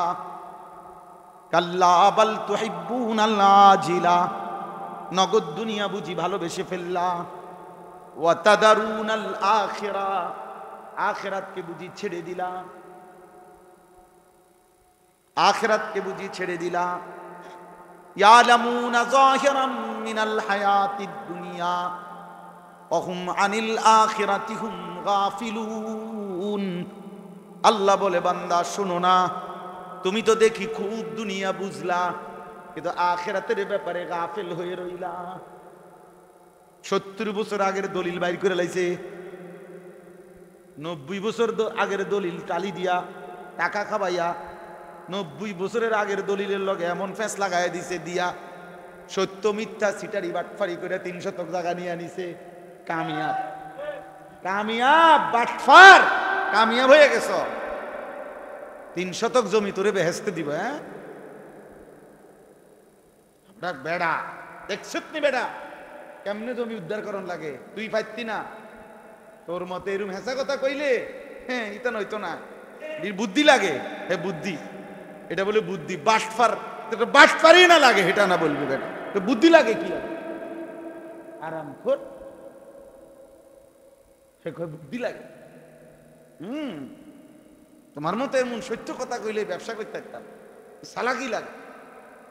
3টে কমলা ফসা দিয়া 12টা ডজন ডজন বেচে লাইবা, যদি না বেচতে আরো তোমারে দিয়ে ব্যবসা হইতো না, তোমারে দিয়ে হইতো না। ব্যবসা তোমার লেগে আইছে না, ব্যবসা আইছে সিটারের লেগে, ব্যবসা আইছে বাটফারের লেগে। দুনিয়া বুঝি, আহ বাপ পুত্রে দুনিয়া বুঝায়, বাপ নাতিরে দুনিয়া বুঝায়, মিথ্যার সবক দিচ্ছে, হারামের উৎসাহিত করছে,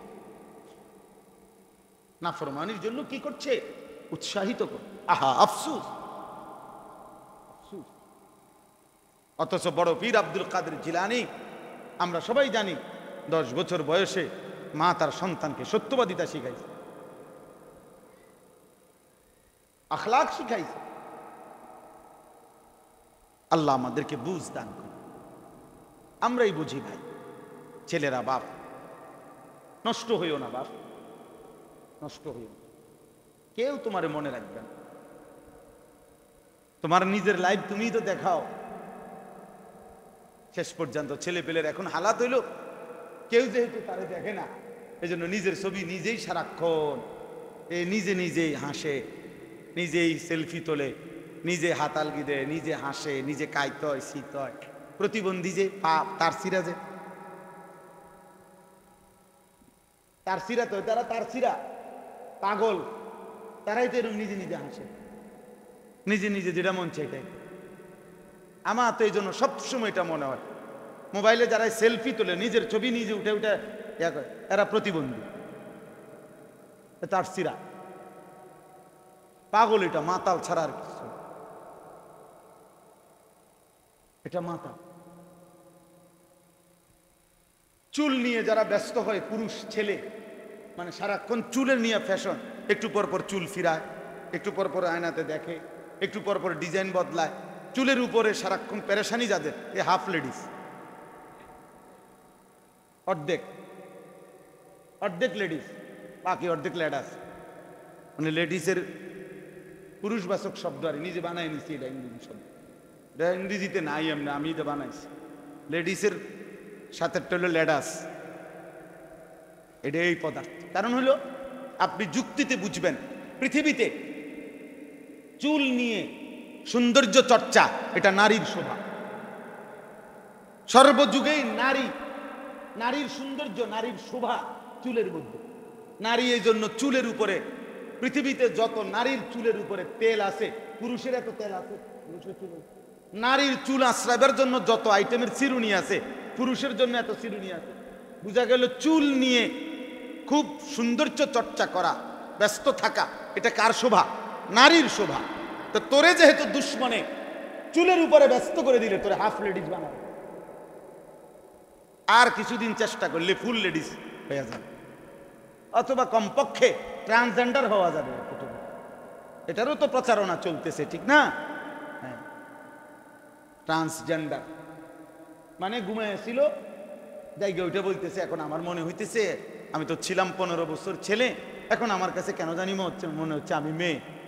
আর ওই ইউরোপের বেঈমানরা ওরা বলে দিছে, হ্যাঁ যদি তোমার মনে হয় তুমি মেয়ে, তাহলে তুমি মেয়ে। কত বড় নৃশংস, অসভ্য, নিকৃষ্ট।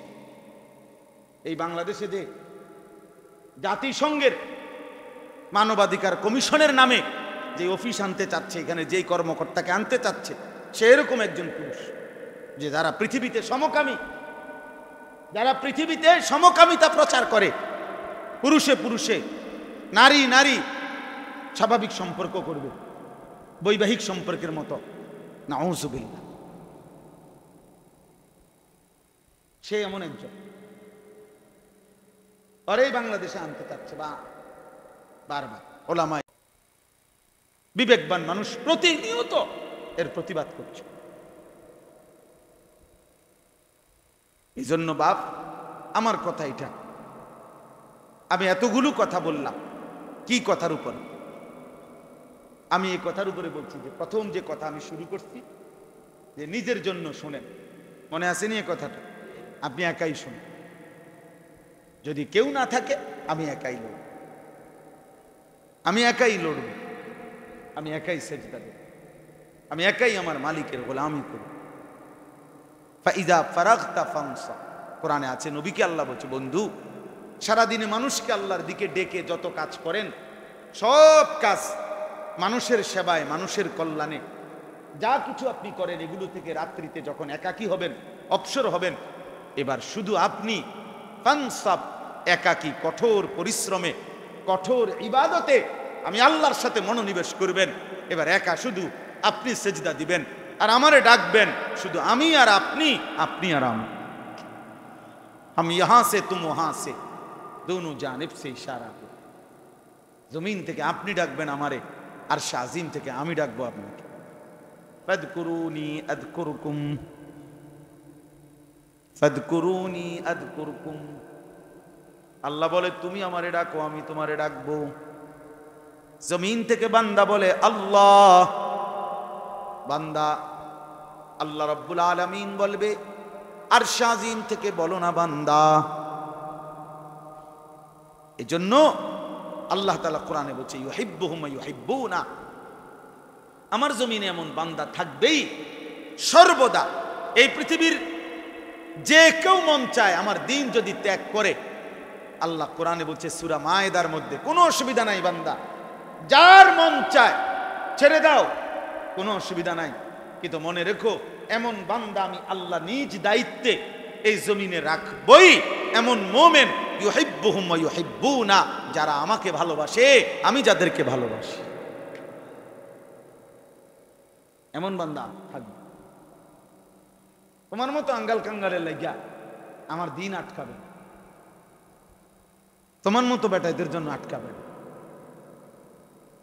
আজকের পৃথিবীতে দেখেন না, সারা পৃথিবীতে যদি আমরা 200 কোটি মুসলমান হই, আর ওই ফিলিস্তিনের গাজার মাটির নিচে বাংকারে, মাটির নিচের গুহায় গর্তে যে মুজাহিদরা হামাসের, এরা যদি মনে করেন 2 লাখ হয়, কথার কথায় যদি 1 লাখ হয়, মনে করেন যদি 10,000 হয়, যদি 10 জনও হয়, যদি 1 জনও হয়, খোদার কসম ইসরায়েল এবং আমেরিকা 200 কোটি মুসলমানকে যেটুকু ভয় পায় না, ওই মাটির নিচের মুজাহিদ একজনকে তার চাইতে 1000 কোটি গুণ বেশি ভয় পায়। ওদের ভয় হলো অগরে, ওরা আমগরে তালাশ করে না, অগরে তালাশ করে। এই সমস্ত বম্পিং এর মাকসাদ কি?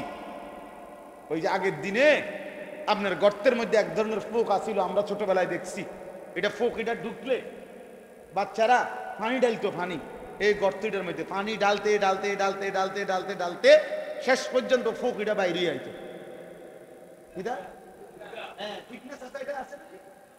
আমরা ছোটবেলায় ক্ষেতের মধ্যে বিভিন্নখানে এ পানি অনবরত পোলা পানি, যতক্ষণ এটা বাইরে না আসে এটার পানি ডালতে হয় না, তুই বাইরে না তোর বাপ বাইরে ওট বাইর। আগে এটা ছিল, আমাদের ছোটবেলায় দেখছি আমরা। এই ওরা কিন্তু এই সমস্ত একটা শহরের উপরে আর কত বম্পিং করবে,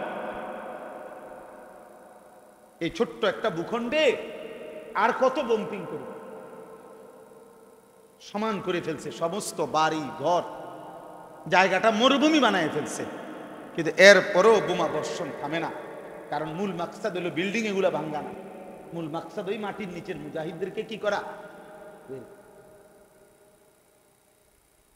হ্যাঁ, এজন্য প্রিয় ভাই, মুমিন একজনই সত্যিকার অর্থে যে আল্লাহকে ভালোবাসে, আল্লাহও যাকে ভালোবাসে, এমন বান্দা, এমন মুমিন পৃথিবীতে ছিল, আছে, থাকবেই। বদরের সেই মুজাহিদ যদি থাকে, বদর যুদ্ধে যদি সেই আল্লাহর জন্য জান দেওয়ার চেতনাওয়ালা ইমানদার থাকে, তো আজকের এই দিনে এই ঘন্টা তো আছে, আগামী দিনেও থাকবে। দেখার বিষয় হলো তুমি কিংবা আমি আল্লাহর জন্য আল্লাহর দ্বীনের জন্য কাজে লাগলাম কিনা। এটা আমার সফলতা, তুমি লাগলে তোমার সফলতা, যে লাগেন তার সফলতা, তার সফলতা। আপনি ছেড়ে দেন, কোনো অসুবিধা। 1450 বছর ভিতরে পৃথিবীতে কোনো দেশে ইসলাম আজ পর্যন্ত অপরিচিত হয় নাই, হইছে? মানে বুঝেন নাই কথাটা। পৃথিবীতে আল্লাহর এই জমিনে আজ পর্যন্ত 1000 কোটি জুলুম নির্যাতনের পরেও পৃথিবীর কোনো দেশে, কোনো অঞ্চলে ইসলাম চিনে না, ইসলাম জানে না, ইসলাম এই শব্দটি শুনে নাই, পৃথিবীতে এমন জনগোষ্ঠী নাই। অথচ কাফের বেশি। 800 কোটি যদি মানুষ হয় তো 600 কোটি কাফের, 200 কোটি না মুসলমান, ধরে নিলাম, কম বেশ তো হবে।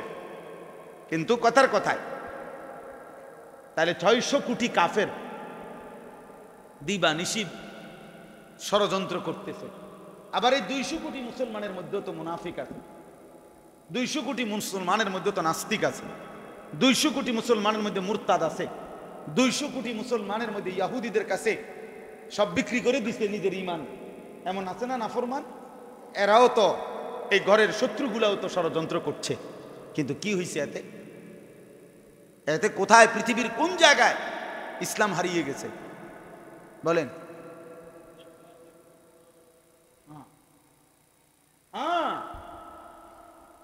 রাশিয়ার মধ্যে আপনার এক টানা 70 থেকে 72 বছর, যখন সোভিয়েত ইউনিয়ন ছিল আগে রাশিয়া, এখন না কয় রাশিয়া, আগে 14টা বা 16টা ছোট্ট ছোট্ট রাষ্ট্র মিলে সোভিয়েত ইউনিয়ন ছিল। এখন যেরকম কয় যুক্তরাষ্ট্র, যুক্তরাজ্য, যেমন আমেরিকা এবং ইংল্যান্ডের সাথে আরো সংযুক্ত কি আছে, ছোট ছোট দেশ আছে। আমেরিকার লগে জেডি, এগুলারে কয় মিল্লা যুক্তরাষ্ট্র। ইংল্যান্ডের সাথে যেগুলো মিলে আছে এগুলারে বলে যুক্তরাজ্য। তো ওইরকম সোভিয়েত ইউনিয়ন রাশিয়ার সাথেও কি ছিল, যুক্ত ছিল। এই ৭২-৭০ বছরে এক টানা সোভিয়েত ইউনিয়ন যখন ছিল, কার্ল মার্কস, লেনিন, মাও সেতুংদের আমলে, তখন তাদের ঘোষণা ছিল মাটির উপরে মুসলমানের এক বিন্দু কোনো চিহ্ন থাকতে পারবে না। কোনো মসজিদ, কোনো মাদ্রাসা, কোনো মক্তব খোদার কসম ছিল না। ৭২ বছরে আজান দেওয়া নিষিদ্ধ ছিল, কোনো বাচ্চার নাম মুসলিম নাম রাখা নিষিদ্ধ ছিল, আরবি শব্দ উচ্চারণ করা নিষিদ্ধ ছিল। এখানে উচ্চারণ করলে রাত থাকতে থাকতেই সে এমনভাবে হারিয়ে যেত, গুম হয়ে যাইত ইনকুইজেশনের মাধ্যমে, যে পরের দিন তার লাশ খুঁজে পাওয়া যাইত, অথবা আর কোনো দিন কেউ জানতেও পারতো না সে কোথায় হারায় গেছে। কথা বুঝছেন না? তাইলে এই রকম ৭০ বছর পরে, জুলুমের পরে মুসলমানের নাম নিশানা যখন ছিল না, তখন আমরা কিতাবে, এটা ইতিহাসের নির্ভরযোগ্য কথা, এই সময়কার কথা, আপনার এই ১৯০০ সময়কার কথা। এরপরে যখন সোভিয়েত ইউনিয়ন ভেঙে গেল, একটা পর্যায়ে আইসা এই আফগানের সাথে যুদ্ধ করছে, কিন্তু টিকে নাই। শেষ পর্যন্ত সোভিয়েত ইউনিয়ন ভাঙ্গা আলাদা আলাদা ছোট বড় রাষ্ট্র হয়ে গেছে। এখন রাশিয়া শুধু রাশিয়াই। কিন্তু বলার বিষয় হলো, এই ৭০ বছর পরে যখন মুসলিম ৬টি রাষ্ট্র হয়েছে সোভিয়েত ইউনিয়ন থেকে ভেঙে, ওইগুলার থেকে এমন অসংখ্য ১২-১৪ বছরের বাচ্চা পৃথিবীবাসী দেখছে যে ১২ বছর, ১৪-১৫ বছরের ছেলে মুসলমানের সব হাফেজে কোরআন। এখন এইটা রীতিমতো গবেষণা করছে ওনারা, তারা ইউরোপিয়ানরা, যে এটা কিভাবে সম্ভব হয়েছে। ৭২ বছর, ৭০ বছর যদি মাটির উপরে একটি প্রতিষ্ঠান না থাকে, একটা মসজিদ না থাকে, একটা মক্তব না থাকে, একটা মাদ্রাসা না থাকে, একটা আরবি শব্দ উচ্চারণ যদি নিষিদ্ধ থাকে, আর নামটা পর্যন্ত, আজান পর্যন্ত নিষিদ্ধ থাকে, তাইলে ১২ বছরের বাচ্চা হাফেজ করতে আইব। আপনি বোঝেন নাই মনে কথায়? ১৪ বছরের বাচ্চা হাফেজ আইব করতে। হাফেজ পাওয়া যাইতে পারে ৮০ বছর বয়স্ক, যে হয়তো উনি আগে হয়েছে। এই সাইজের বাচ্চা হাফেজ হইল কেন? এ পড়লো কই? এ শিখলো কোথায়? কসম আল্লাহর কিতাব, ইতিহাসের কিতাবে আছে, মুসলমান সেই সময় মাটির নিচে নিজ বাড়ি ঘরে আলাদা আরেকটা গর্ত করে গভীর, এরপরে ওইখানে নিজেদের বাচ্চা কোরআনের হাফেজকে রাইখা, উস্তাদ মাটির নিচে রাইখা, পৃথিবীবাসী টেরও পায় নাই, নিজের মাটির তলে রাইখাই সন্তানকে আল্লাহর কোরআনের হাফেজ বানাইছে।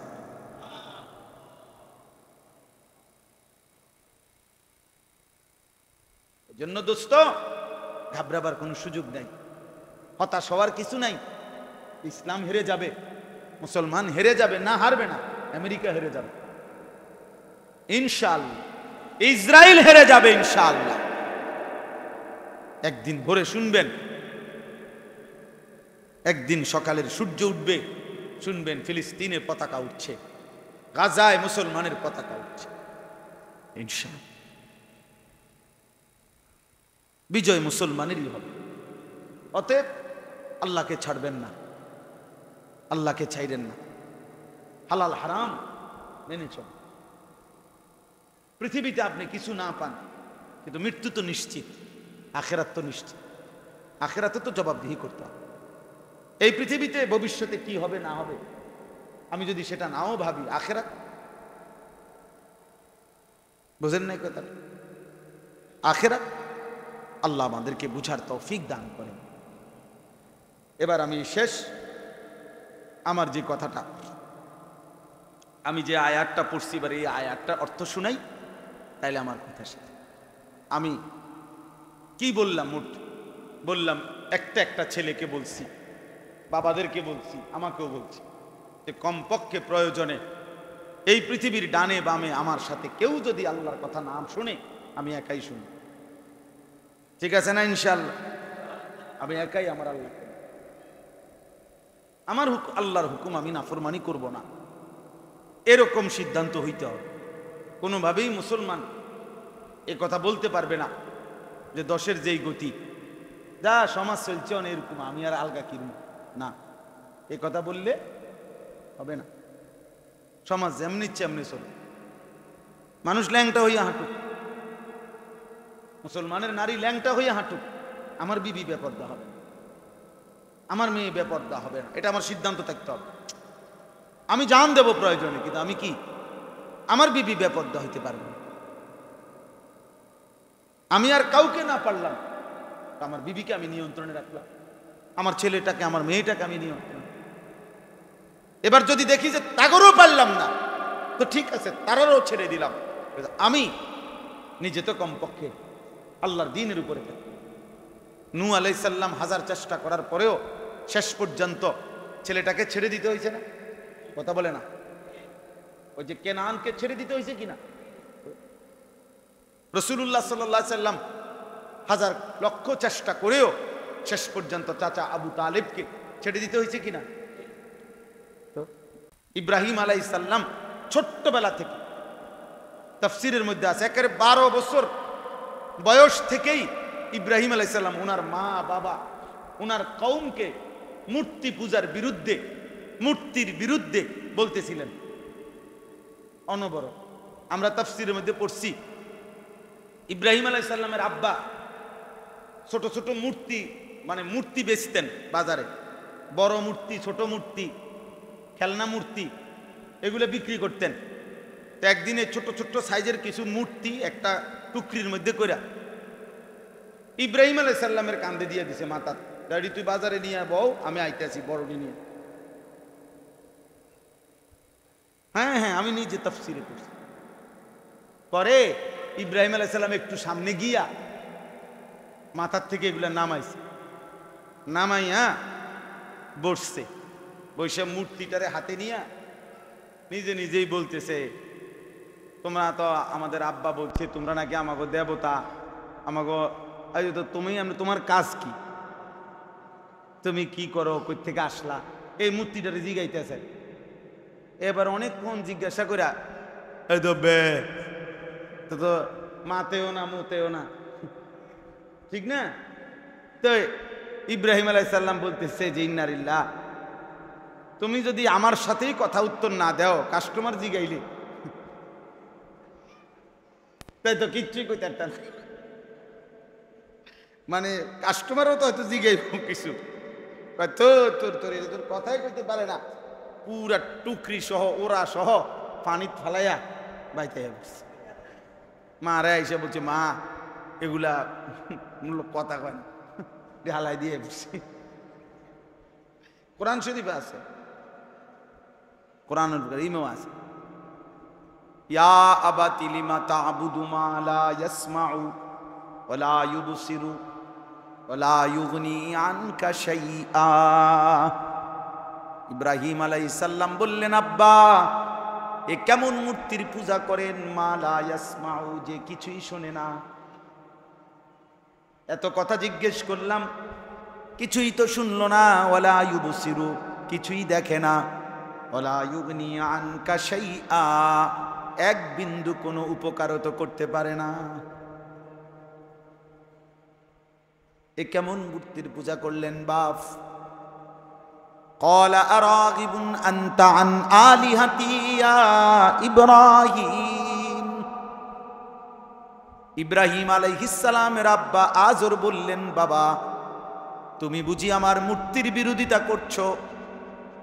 ছেলেকে বললেন, ছেলে স্পষ্ট শুনে নাও, লা ইল্লাম তানতাহি, যদি তুমি আমার মূর্তির বিরোধিতা ছেড়ে না দাও, লা আরজুমান্নাকা, আমি তোমাকে পাথর মেরে মেরে ফেলবো, ওয়াহজুরনি মালিয়া, এবং ত্যায্য পুত্র করে বাড়ি ছাড়া করব।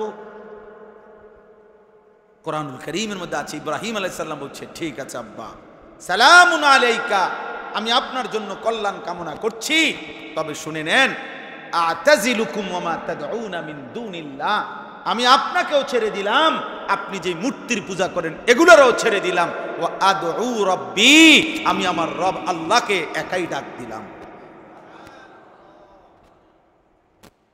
अगरचे बुत हैं जमाअत की आस्तीनों में, मुझे है हुक्म खुदा ला इलाहा इल्लल्लाह।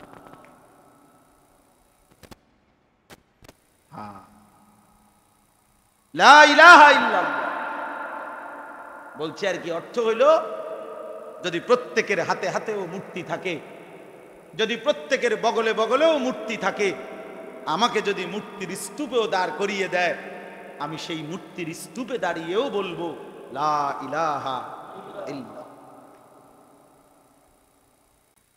প্রিয় ভাই, বদলাও নিজের, দুশ্মনের অনুসরণ করো না। এই চুল, চেহারা, এই লেবাস, পোশাক, শরীর, স্বাস্থ্য আল্লাহর দেওয়া, লেবাসও আল্লাহর দেওয়া, এই পোশাক আল্লাহর দেওয়া। কোরআন শরীফ আছে, ইয়া বনি আদমা قد انزلنا عليكم لباسا। আল্লাহ বলছে, হে বনি আদম, আমি আল্লাহ তোমাদের উপরে পোশাক নাজিল করেছি। এর প্রতিটা সুতা আল্লাহর দেওয়া, আল্লাহর দেওয়া না? কথা বলেন না কেন? এই কাপড়গুলো যেখান থেকে উৎপন্ন হয়, যেভাবে, এর মূল উপাদান আল্লাহর দেওয়া কিনা? তো তাইলে ওয়ানজালনাল হাদিদ, এই পৃথিবীর সমস্ত পার্টস, যন্ত্রপাতি, মেশিনারি, আধুনিকতার যত সরঞ্জামাদি, সবকিছুর মূল একটা উপাদান লোহা। আল্লাহ বলেন, সেই লোহা আমি নাজিল করি। ওয়ানজালনাল হাদিদ, আমি নাজিল করছি লোহা। অতএব সমস্ত কিছু ভাব আল্লাহর দেওয়া, কেন আল্লাহকে নাফরমানি করব? তো সর্বশেষ কথা শুনেন, এই আয়াতটা 26 নম্বর পারা, 49 নম্বর সূরা, সূরা হুজরাতের 13 নম্বর আয়াত। এই আয়াতটা একটা ছোট্ট কথা শুধু। রাসূলুল্লাহ সাল্লাল্লাহু আলাইহি ওয়াসাল্লামের একজন বিখ্যাত সাহাবীর নাম হলো হযরতে বেলাল রাদিয়াল্লাহু তাআলা আনহু। আমরা সবাই উনার নাম জানি। এই বেলাল রাদিয়াল্লাহু তাআলা আনহু, তিনি ছিলেন ইথিওপিয়া, আবিসিনিয়া, অর্থাৎ উনি মক্কা মদিনার মানুষ না। তিনি ছিলেন কালো বংশীয়, হাবাসার মানুষ। এখনকার মানচিত্রে যেটারে বলে ইথিওপিয়া, আগে বলতো হাবাসা, হাবসা, আবিসিনিয়া, এরকম বলতো। উনি ওই অঞ্চলের মানুষ, আফ্রিকা অঞ্চলের মানুষ। এই বেলালের ইথিওপিয়ার মুসলমান আমি হজ উমরায় দেখছি, কথা বলছি, মুসাফা করছি। কালো একদম, হাসি দিলে দাঁত এগুলা দেখলে এত সুন্দর, এত চমৎকার, মনে যেন কালো মানুষের মাঝখান দিয়ে একটা মুক্তা বাইরছে, এমন সুন্দর লাগে ইথিওপিয়া। তো এই বেলাল রাদিয়াল্লাহু তাআলা আনহু, হযরত আবু বকর সিদ্দিক রাদিয়াল্লাহু তাআলা আনহু উনাকে গোলামি থেকে কিনে আজাদ করে দিয়েছিলেন ইসলামের প্রথম দিকে। অনেক ঘটনা আপনারা জানেন, বেলালের উপরে যে জুলুম নির্যাতন হয়েছিল না, বুকে পাথর চাপা দিয়ে রাখছিল উমাইয়া ইবনে খালফ, মক্কার কুরাইশ কাফেরদের সর্দার অন্যতম একজন। তো এই বেলাল রাদিয়াল্লাহু তাআলা আনহু ছিলেন রাসূলুল্লাহ সাল্লাল্লাহু আলাইহি ওয়াসাল্লামের একান্ত আস্থাভাজন একজন সাহাবী, প্রিয় সাহাবী। নবীজির অর্থ বিভাগের মূল জিম্মাদার ছিল এই বেলাল।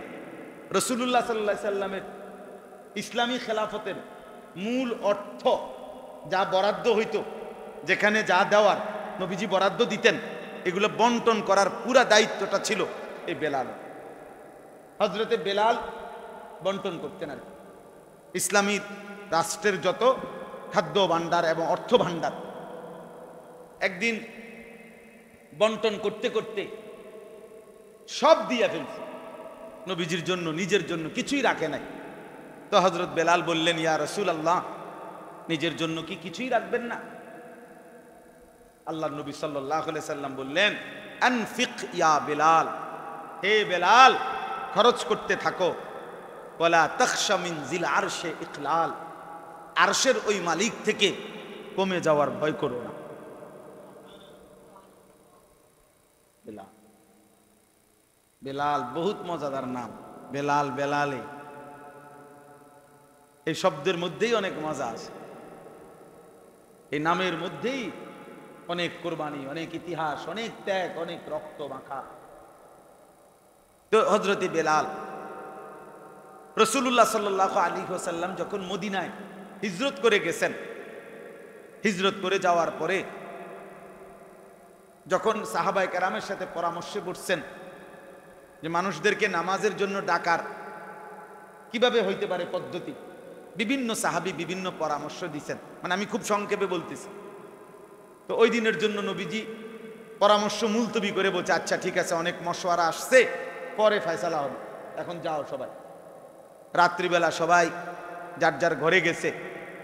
একজন সাহাবী আব্দুল্লাহ ইবনে যায়েদ ইবনে আব্দে রব্বিহি রাদিয়াল্লাহু তাআলা আনহু রাত্রিবেলা স্বপ্নে দেখছে দুইজন ফেরেশতা উনাকে আজানের এই বাক্যগুলো শিখাইয়া দিছে, যে এগুলো দিয়ে তুমি মানুষকে ডাকো।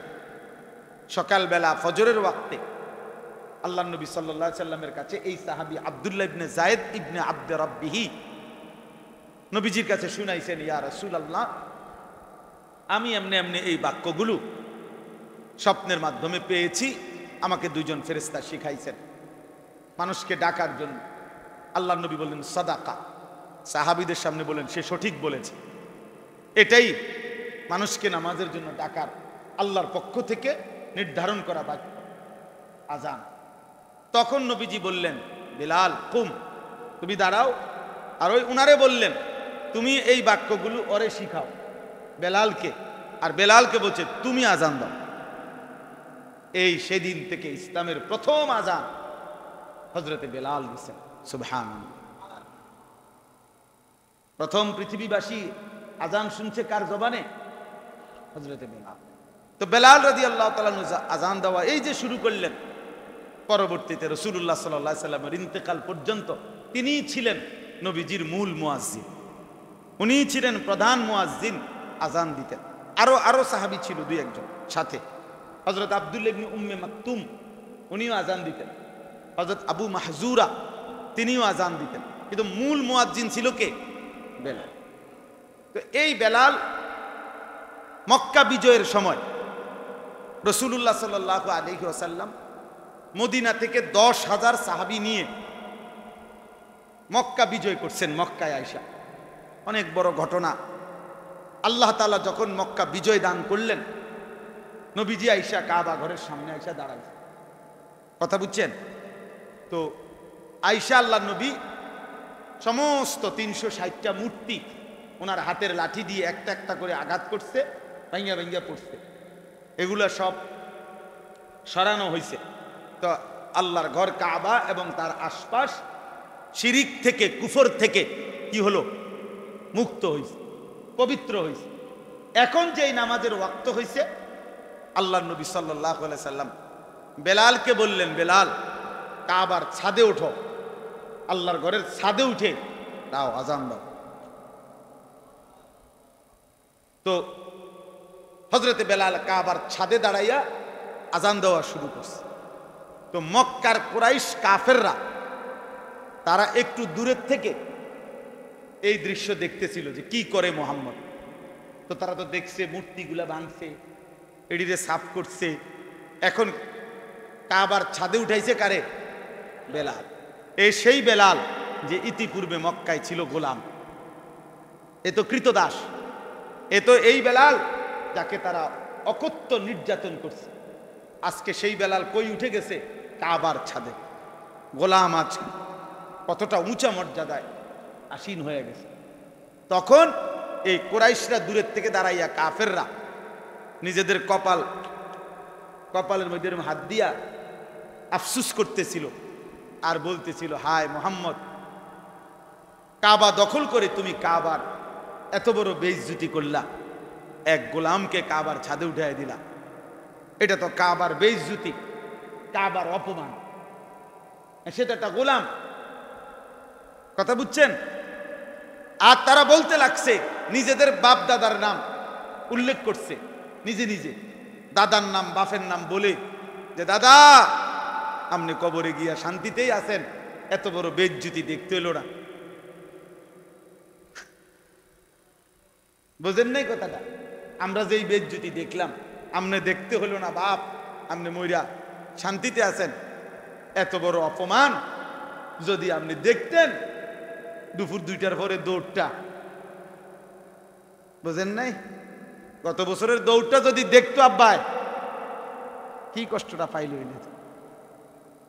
আব্বার জিয়ে না দৌড়টা দিছে, কিন্তু আব্বাই তো দেখছেন, বুঝেন নাই? আব্বাই যদি দেখতো কি দৌড়টা দিল।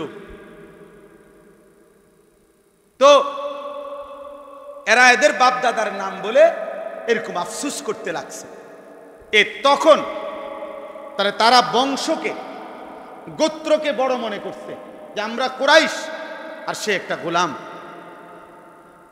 তখন একজন মুয়াজ্জিন বেলালকে অপমান করে কথা বলার কারণে সরাসরি মহান আল্লাহ রব্বুল আলামিন হযরত বেলালের প্রশংসায় আল্লাহ তাআলা তৎক্ষণাৎ জিব্রাইলের মাধ্যমে কোরআনের একটা আয়াত নাজিল করছে। সেই আয়াতটাই এই আয়াত। এই জবাবটা দিয়েছেন আল্লাহ নিজে। বুঝছেন এটা কেন বলছি? এই আপনার ওই মসজিদের নামের কারণে।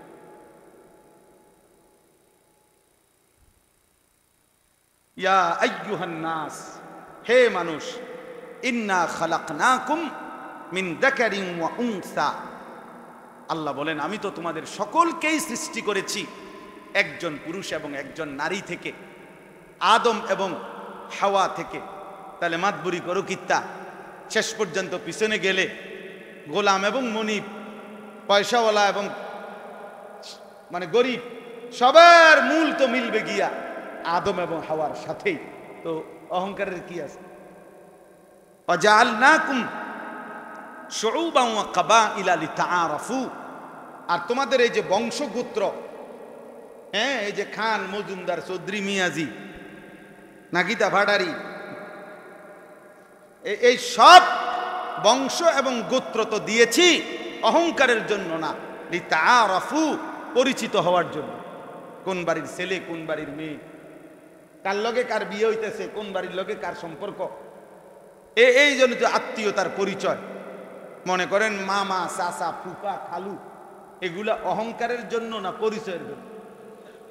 আপনি যদি কেন বেড়া কথাবার্তা সাবধানে বলে একটা মামু, মানুষে কি করবো, বেকুব, তো মামু হইলে মানে ফুডাঙ্গির কি আছে? তাহলে এগুলা মূলত অহংকারের কিছু না। এটা মূলত কি, যে মামা বললে বুঝছে মায়ের ভাই, চাচা বললে বুঝছে এটা বাপের ভাই, ফুফু বললে বুঝছে বাপের বোন, খালা বললে বুঝছে মায়ের বোন। এটা অহংকারের জন্য না পরিচয়ের জন্য? তো আল্লাহ বলেন তা আমি এই বংশ পরিচয় এগুলা দিছি তো পরিচয়ের জন্য না, মাতবরির জন্য তো দিছি না। মর্যাদা। আর নিঃসন্দেহে বেলাল তোমাদের চাইতে বড় মুত্তাকি, আল্লাহকে ভয় করে, তোমরা আল্লাহকে ভয় করো না। অতএব প্রকৃত মর্যাদাবান ব্যক্তিকেই কাবার ছাদে উঠানো।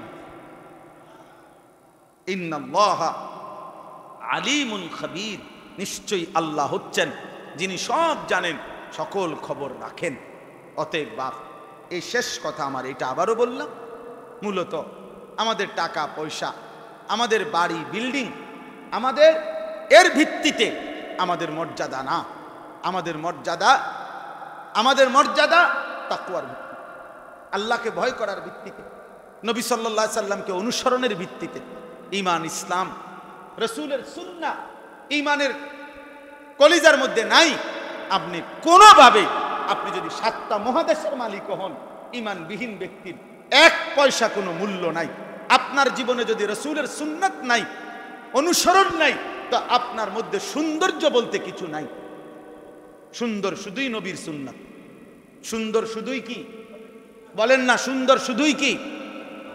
সোজা হিসাব, চ্যালেঞ্জ হিসাবে এই পৃথিবীতে 1450 বছরের চ্যালেঞ্জ এটা, যে সকল কিছুতে সবচেয়ে সুন্দর তাই যা রাসূলুল্লাহর সুন্নাহ, রাসূলুল্লাহর সুন্নাহ। এজন্য প্রত্যেকের কাছে অনুরোধ, জীবনটা ঈমানের আলোকে গড়েন, জীবনটা নবীর সুন্নাতের আলোকে গড়েন।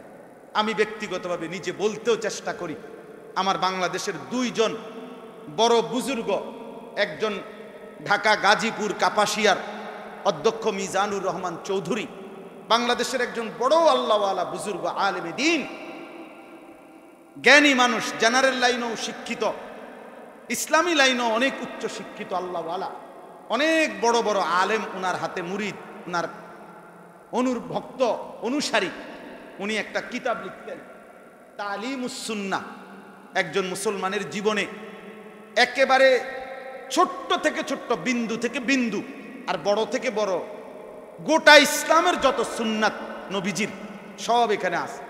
আমি নিজে কষ্ট করে এই বইগুলা সিলেট থেকে আনাইছি বিক্রি করার জন্য। বলছি যে আমি এমনি কোন আল্লাহর বান্দা যদি কিনে তার উপকার হবে, সে যদি পড়ে একেবারে জীবনে রাসূলুল্লাহ সাল্লাল্লাহু আলাইহি ওয়াসাল্লামের যত সুন্নাত দরকার আপনি সব পাবেন, দলিল সহ প্রামাণ্য একটা সুন্দর বই। আমি এই বইটা আমাদের এখানে আমরা বিক্রি করি 350 টাকা, যদি কারো সুযোগ হয় কিনবেন। আর এই একটা বই ইমানের 77 শাখা, আমার খুলনার হযরত, উনিও বাংলাদেশের একজন বড় বুজুর্গ আরিফ বিল্লাহ হযরত মাওলানা মুফতি নুরুল আমিন সাহেব, তিনি এই বইটা লিখছেন ইমানের 77 শাখা। এটা উনি এই জন্য লিখছেন, এই ছোট্ট বইটার মূল উদ্দেশ্য হলো একজন মুসলমান যেন দাগ দিয়া দিয়া মিলায় যে আমার ইমানের মধ্যে ইমানের যে 77টা শাখা নবী বলে গেছে আছে কয়টা নাই কয়টা। আমরা যদি একটা একটা পড়ে মিলান আছে কয়টা আমার মধ্যে নাই কয়টা, যেটা আছে এটা আলহামদুলিল্লাহ, যেটা নাই এটা কিভাবে আনা যায় এটার চেষ্টা করে। এটা 30 টাকা মাত্র। তো দুইটা বইও নিতেন পারেন, একটাও নিতেন পারেন, যেমনি সুবিধা হয়, সুযোগ থাকলে নিয়েন। আল্লাহ তাআলা আপনাদেরকে তৌফিক দান করেন। আমার একটা ছোট্ট মাদ্রাসা আছে আপনাদের কাছাকাছি, ময়নামতি সাহেবের বাজার থেকে, গরু বাজার থেকে পশ্চিমে বিন্দারসর, এটারে কয়। হ্যাঁ আলহামদুলিল্লাহ এখন পর্যন্ত মাদ্রাসায় প্রায় 500 ছাত্র আছে, 34 জন শিক্ষক কর্মচারী আছে। মাদ্রাসার জন্য আমরা প্রায় 94.5 শতক জায়গা, 1 একরের মতো জায়গা কিনছি আমরা। এই জায়গা প্রায় 2.5 কোটি টাকা জায়গার দাম দস্তুর সব কিছু মিলে। তা আমরা একটা হিসাব করছি মাদ্রাসার জায়গার জন্য, এক মুসল্লা, নামাজের একটা মুসল্লা 8 স্কয়ার ফিট জায়গার দাম মাত্র 4200 টাকা। আমার একটা অনুরোধ রইল, আমি এই কয়টা কাগজ হ্যান্ডবিল আপনাদের হাতে দিলাম, যদি কারো মহব্বত লাগে, সুযোগ হয়, আমাদের একটা সিদ্ধান্ত যে এই 4200 টাকা আমাদের মাদ্রাসার এই এক মুসল্লা পরিমাণ জায়গায় কেউ শরিক হইলে আমরা ওনারে আমাদের মাদ্রাসায় আজীবন উন্নয়ন সদস্য হিসাবে ওনার নাম লিপিবদ্ধ করে রাখবো। প্রতি বছর ওনারে একবার দাওয়াত দিয়ে খোঁজ খবর জানানো মাদ্রাসার। এই জন্য যদি কারো মহব্বত হয়, সুযোগ হয়, আমাদের মাদ্রাসার এই জমি কিনার এই বিশাল টাকার মধ্যে কিছুটা শরিক হইলেন, আল্লাহ তাআলা চাইলে এর উসিলায় আপনারে সদকায়ে জারিয়ার সওয়াব দেবে। ওইখানে মাদ্রাসা হবে, মসজিদ হবে, কিশোর যুবকদের জন্য আলাদা প্রতিষ্ঠান করার ইচ্ছা আল্লাহ তাআলা যেন কবুল করে ইনশাআল্লাহ। আল্লাহ আপনার করে তৌফিক দান করেন। ওইখানে আছে ঠিকানা টুকানা নাম্বার সব আছে, ফোন দিলে ইনশাআল্লাহ পৌঁছাবার ব্যবস্থা হবে। আল্লাহ তাআলা আপনাদেরকে কবুল করেন, এই মজলিসকে আল্লাহ তাআলা কবুল করে নেন। এই ছোট্ট হলেও আপনারা মনোযোগ দিয়ে শুনছেন, আল্লাহ তাআলা আপনাদের প্রত্যেককে ঈমান আমলের জীবন দান করেন। মাশাআল্লাহ, আল্লাহ কবুল করেন। সুবহানাল্লাহি ওয়া বিহামদিহি, সুবহানাকাল্লাহুম্মা ওয়া বিহামদিকা, আশহাদু আল্লা ইলাহা ইল্লা আনতা, আস্তাগফিরুকা ওয়া আতুবু ইলাইক। ছেলেদেরকে বলি, বাপ তোমরা অনুরোধ রইল, তোমরা এই চুল কাইটা ফেলো, যাদের এই ডানে বামে সামনে পিছনে চুল একটু বড় হইলে সমস্যা নাই, পিছনের চুল বড় হওয়া সুন্নাত, কিন্তু ডান দিকে বাম দিকে সামনে এই 3 দিকের বড় চুল যেগুলো, এগুলা কাইটা সমান করে। আর 5 ওয়াক্ত নামাজ পড়ো, আল্লাহরে ডাকো, আল্লাহ আমাদেরকে তৌফিক দান করেন। আলহামদুলিল্লাহি রাব্বিল আলামিন। আল্লাহুম্মা আনতাস সালাম ওয়া মিনকাস সালাম, তাবারাকতা ইয়া যাল জালালি ওয়াল ইকরাম, ইয়া আরহামার রাহিমিন, ইয়া আরহামার রাহিমিন, ইয়া আরহামার রাহিমিন। মাওলায়ে কারীম আপনি মাফ করে দেন, রব্বে কারীম আপনি মাফ করে দেন, মেহেরবান মাওলা আপনি মাফ করে দেন, আপনি মাফ করে দেন, আপনি মাফ করে দেন মাওলা, আপনি মাফ করে দেন। আল্লাহ ঈমান আমলের জীবন দান করেন, ইজ্জত আফিয়ত দান করেন, তাকওয়া তাহারত দান করেন, হিম্মত ইস্তেকামত দান করেন। কোরআনুল কারীমে আমাদের নবীকে পর্যন্ত আল্লাহ তাআলা বলেছেন, লা তুকাল্লাফু ইল্লা নাফসাকা। কোরআন শরীফের আয়াত, সূরা নিসার আয়াত। নবীজি কে আল্লাহ তাআলা বলছে, বন্ধু শেষ পর্যন্ত সর্বশেষ শুধুমাত্র আপনাকে আপনার নিজের বিষয়ে জিজ্ঞেস করা হবে। অর্থাৎ যদি অন্য কেউ কোনো কিছু মানে নাই, গ্রহণ করে নাই, এর জন্য আপনি দায়ী থাকবেন না। এটা আপনার নিজের ঈমান, আমল, আখিরাতের ব্যাপার আপনি মুকাল্লাফ, আপনাকে আদিষ্ট, আপনাকে আল্লাহর পক্ষ থেকে জিজ্ঞেস করা হবে। মনে করেন আমি 30 বছর আল্লাহর পথে মানুষকে ডাকলাম, ধরে নেন একজনও আল্লাহর পথে আসে নাই আমার কথায়, খালাস, কোনো অসুবিধা নেই, এতে কোনো অসুবিধা নেই, লজ্জারও কোনো বিষয় নাই, শরমেরও কোনো বিষয় নেই, এবং এতে ব্যর্থতারও কিছু নেই। কিন্তু এরপরেও আমাকে আমার নিজের ঈমান, আমল, আখিরাতের ব্যাপারে জবাবদিহি করতে হবে। এটা নবীজিকে পর্যন্ত আল্লাহ লা তুকাল্লাফু ইল্লা নাফসা, আপনি শুধু আপনার মুকাল্লাফ, আপনি নিজে শরীয়তের প্রত্যেকটা আমলের ব্যাপারে আপনি আদিষ্ট। এজন্যই পৃথিবীর কেউ যদি গ্রহণ না করে, না মানে, আপনি একাই করবেন। ফাকাতিল ফি সাবিলিল্লাহ, এটা হলো আয়াতের শুরু, এই আয়াতেরই শুরুর অংশ। আল্লাহ তাআলা বলছেন আপনি একাই আল্লাহর পথে যুদ্ধ করুন। অর্থাৎ যদি দেখেন যুদ্ধের ময়দানে আপনার অনুসারী একজনও নাই, সরে গেছে সবাই, ময়দান ছেড়ে দিছে, তবু আপনি একাই যুদ্ধ। এবং এটা একটা প্রেক্ষাপটে নাজিল হয়েছে। নবীজি সাল্লাল্লাহু আলাইহি ওয়াসাল্লামের জীবনে একটা যুদ্ধ ছিল, হুনাইনের যুদ্ধ, মক্কা বিজয়ের পরে। ওই যুদ্ধে মুসলিম সৈন্য নবীজির সাথে সাহাবা ছিল 12,000, আর কাফের ছিল মাত্র 4,000। নবীজি সাল্লাল্লাহু আলাইহি সাল্লামের জীবনে একটাই যুদ্ধ, যে যুদ্ধে মুসলমান বেশি ছিল, কাফের কম ছিল, মানে নবীজির জীবন। ওই যুদ্ধের নাম হলো হুনাইনের যুদ্ধ। হুনাইন একটা জায়গার নাম। তো মুসলমান হলো, সাহাবা হলো 12,000, কাফের হলো মাত্র 4,000। অথচ এর আগে পিছে সব যুদ্ধেই মুসলিম কম ছিল, কাফের বেশি। এই যুদ্ধে এই 12,000 সাহাবী যেহেতু বেশি, 3 জনে একজন, করা হলো মাত্র 4,000। তো কোন সাহাবীর অন্তরে এই কথা মনে মনে আসছে আর কি, যে আজকে আর কি যুদ্ধ করব, যদি আইটা গেলে এসে এর চাইতে কত কম দিয়া উড়ে এলাইছি। আর এখন তো আমরা এমনিতেই 12,000, ওরা মাত্র 4,000, এগুলার যুদ্ধ করবো কি? এগুলো তো ফু দিলেই উড়ে যাবে। যেরকমই একটা ভাবনা আসছে আর কি মনে মনে। আল্লাহ তাআলা সেটা পছন্দ করেন না। ফলে যুদ্ধের ময়দানে যখন ঢুকছে, প্রথম আক্রমণেই 4,000 কাফের এমন তীব্র আক্রমণ করছে, 12,000 সৈন্য নিমিষের মধ্যে ময়দান ছেড়ে দিছে, ছত্রভঙ্গ হয়ে গেছে। মাত্র 6 জন সাহাবী কিতাবে আছে সর্বশেষ ময়দানে টিকছে, আর সব ময়দান ছেড়ে এলোমেলো হয়ে গেছে।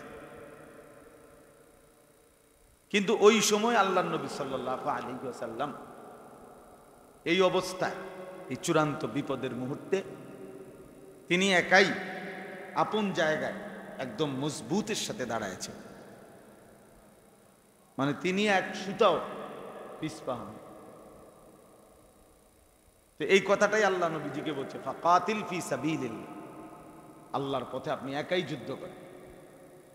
ঠিক আছে, সব চলে গেছে, কোনো অসুবিধা। কেন? লা তুকাল্লাফু ইল্লা নাফসা,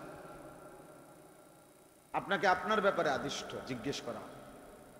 অর্থাৎ আপনি এই কথা যদি বলেন 12,000 আমার সৈন্য সব এলোমেলো হয়ে পলায়ে গেছে, এই কারণে আমি পলাইছি, আমি সরে গেছি, চলে গেছি, ময়দান ছেড়ে দিছি, আল্লাহ বলবেন না, 12,000 না 12 লাখও যদি ছুটে যায় আপনি দৌড় দিলেন কেন? আপনি দৌড় দিলেন কেন? আপনারটা আপনি জবাব 12,000টা হেরারে দিগাম, আপনারটা আপনি বলেন, আপনি দৌড় দিয়েছেন কেন? তখন কি জবাব দিবে? তখন কোনো জবাব হবে? এইটা একজন ইমানদারের শেষ কথা, এটা যে এই পৃথিবীর যদি কেউ আমার কথা না শোনে, আল্লাহর পথে না চলে, তবুও আমাকে একাই আল্লাহর পথে চলতে হবে। এইটা একটা গুরুত্বপূর্ণ সবক। সমাজে আমরা শয়তানের প্ররোচনায়, নফসের ধোকায় আমরা অনেকটাই এটা করি যে আর যা 10 জনের যেই গতি, আর আমারও সেই গতি, আমি একজন আর কি রুম, উনি একজন আর কি করি, এই জন্য উনি বাইশা গেছে গুনাহের সাথে, নাফরমানির সাথে বাইশা গেছে।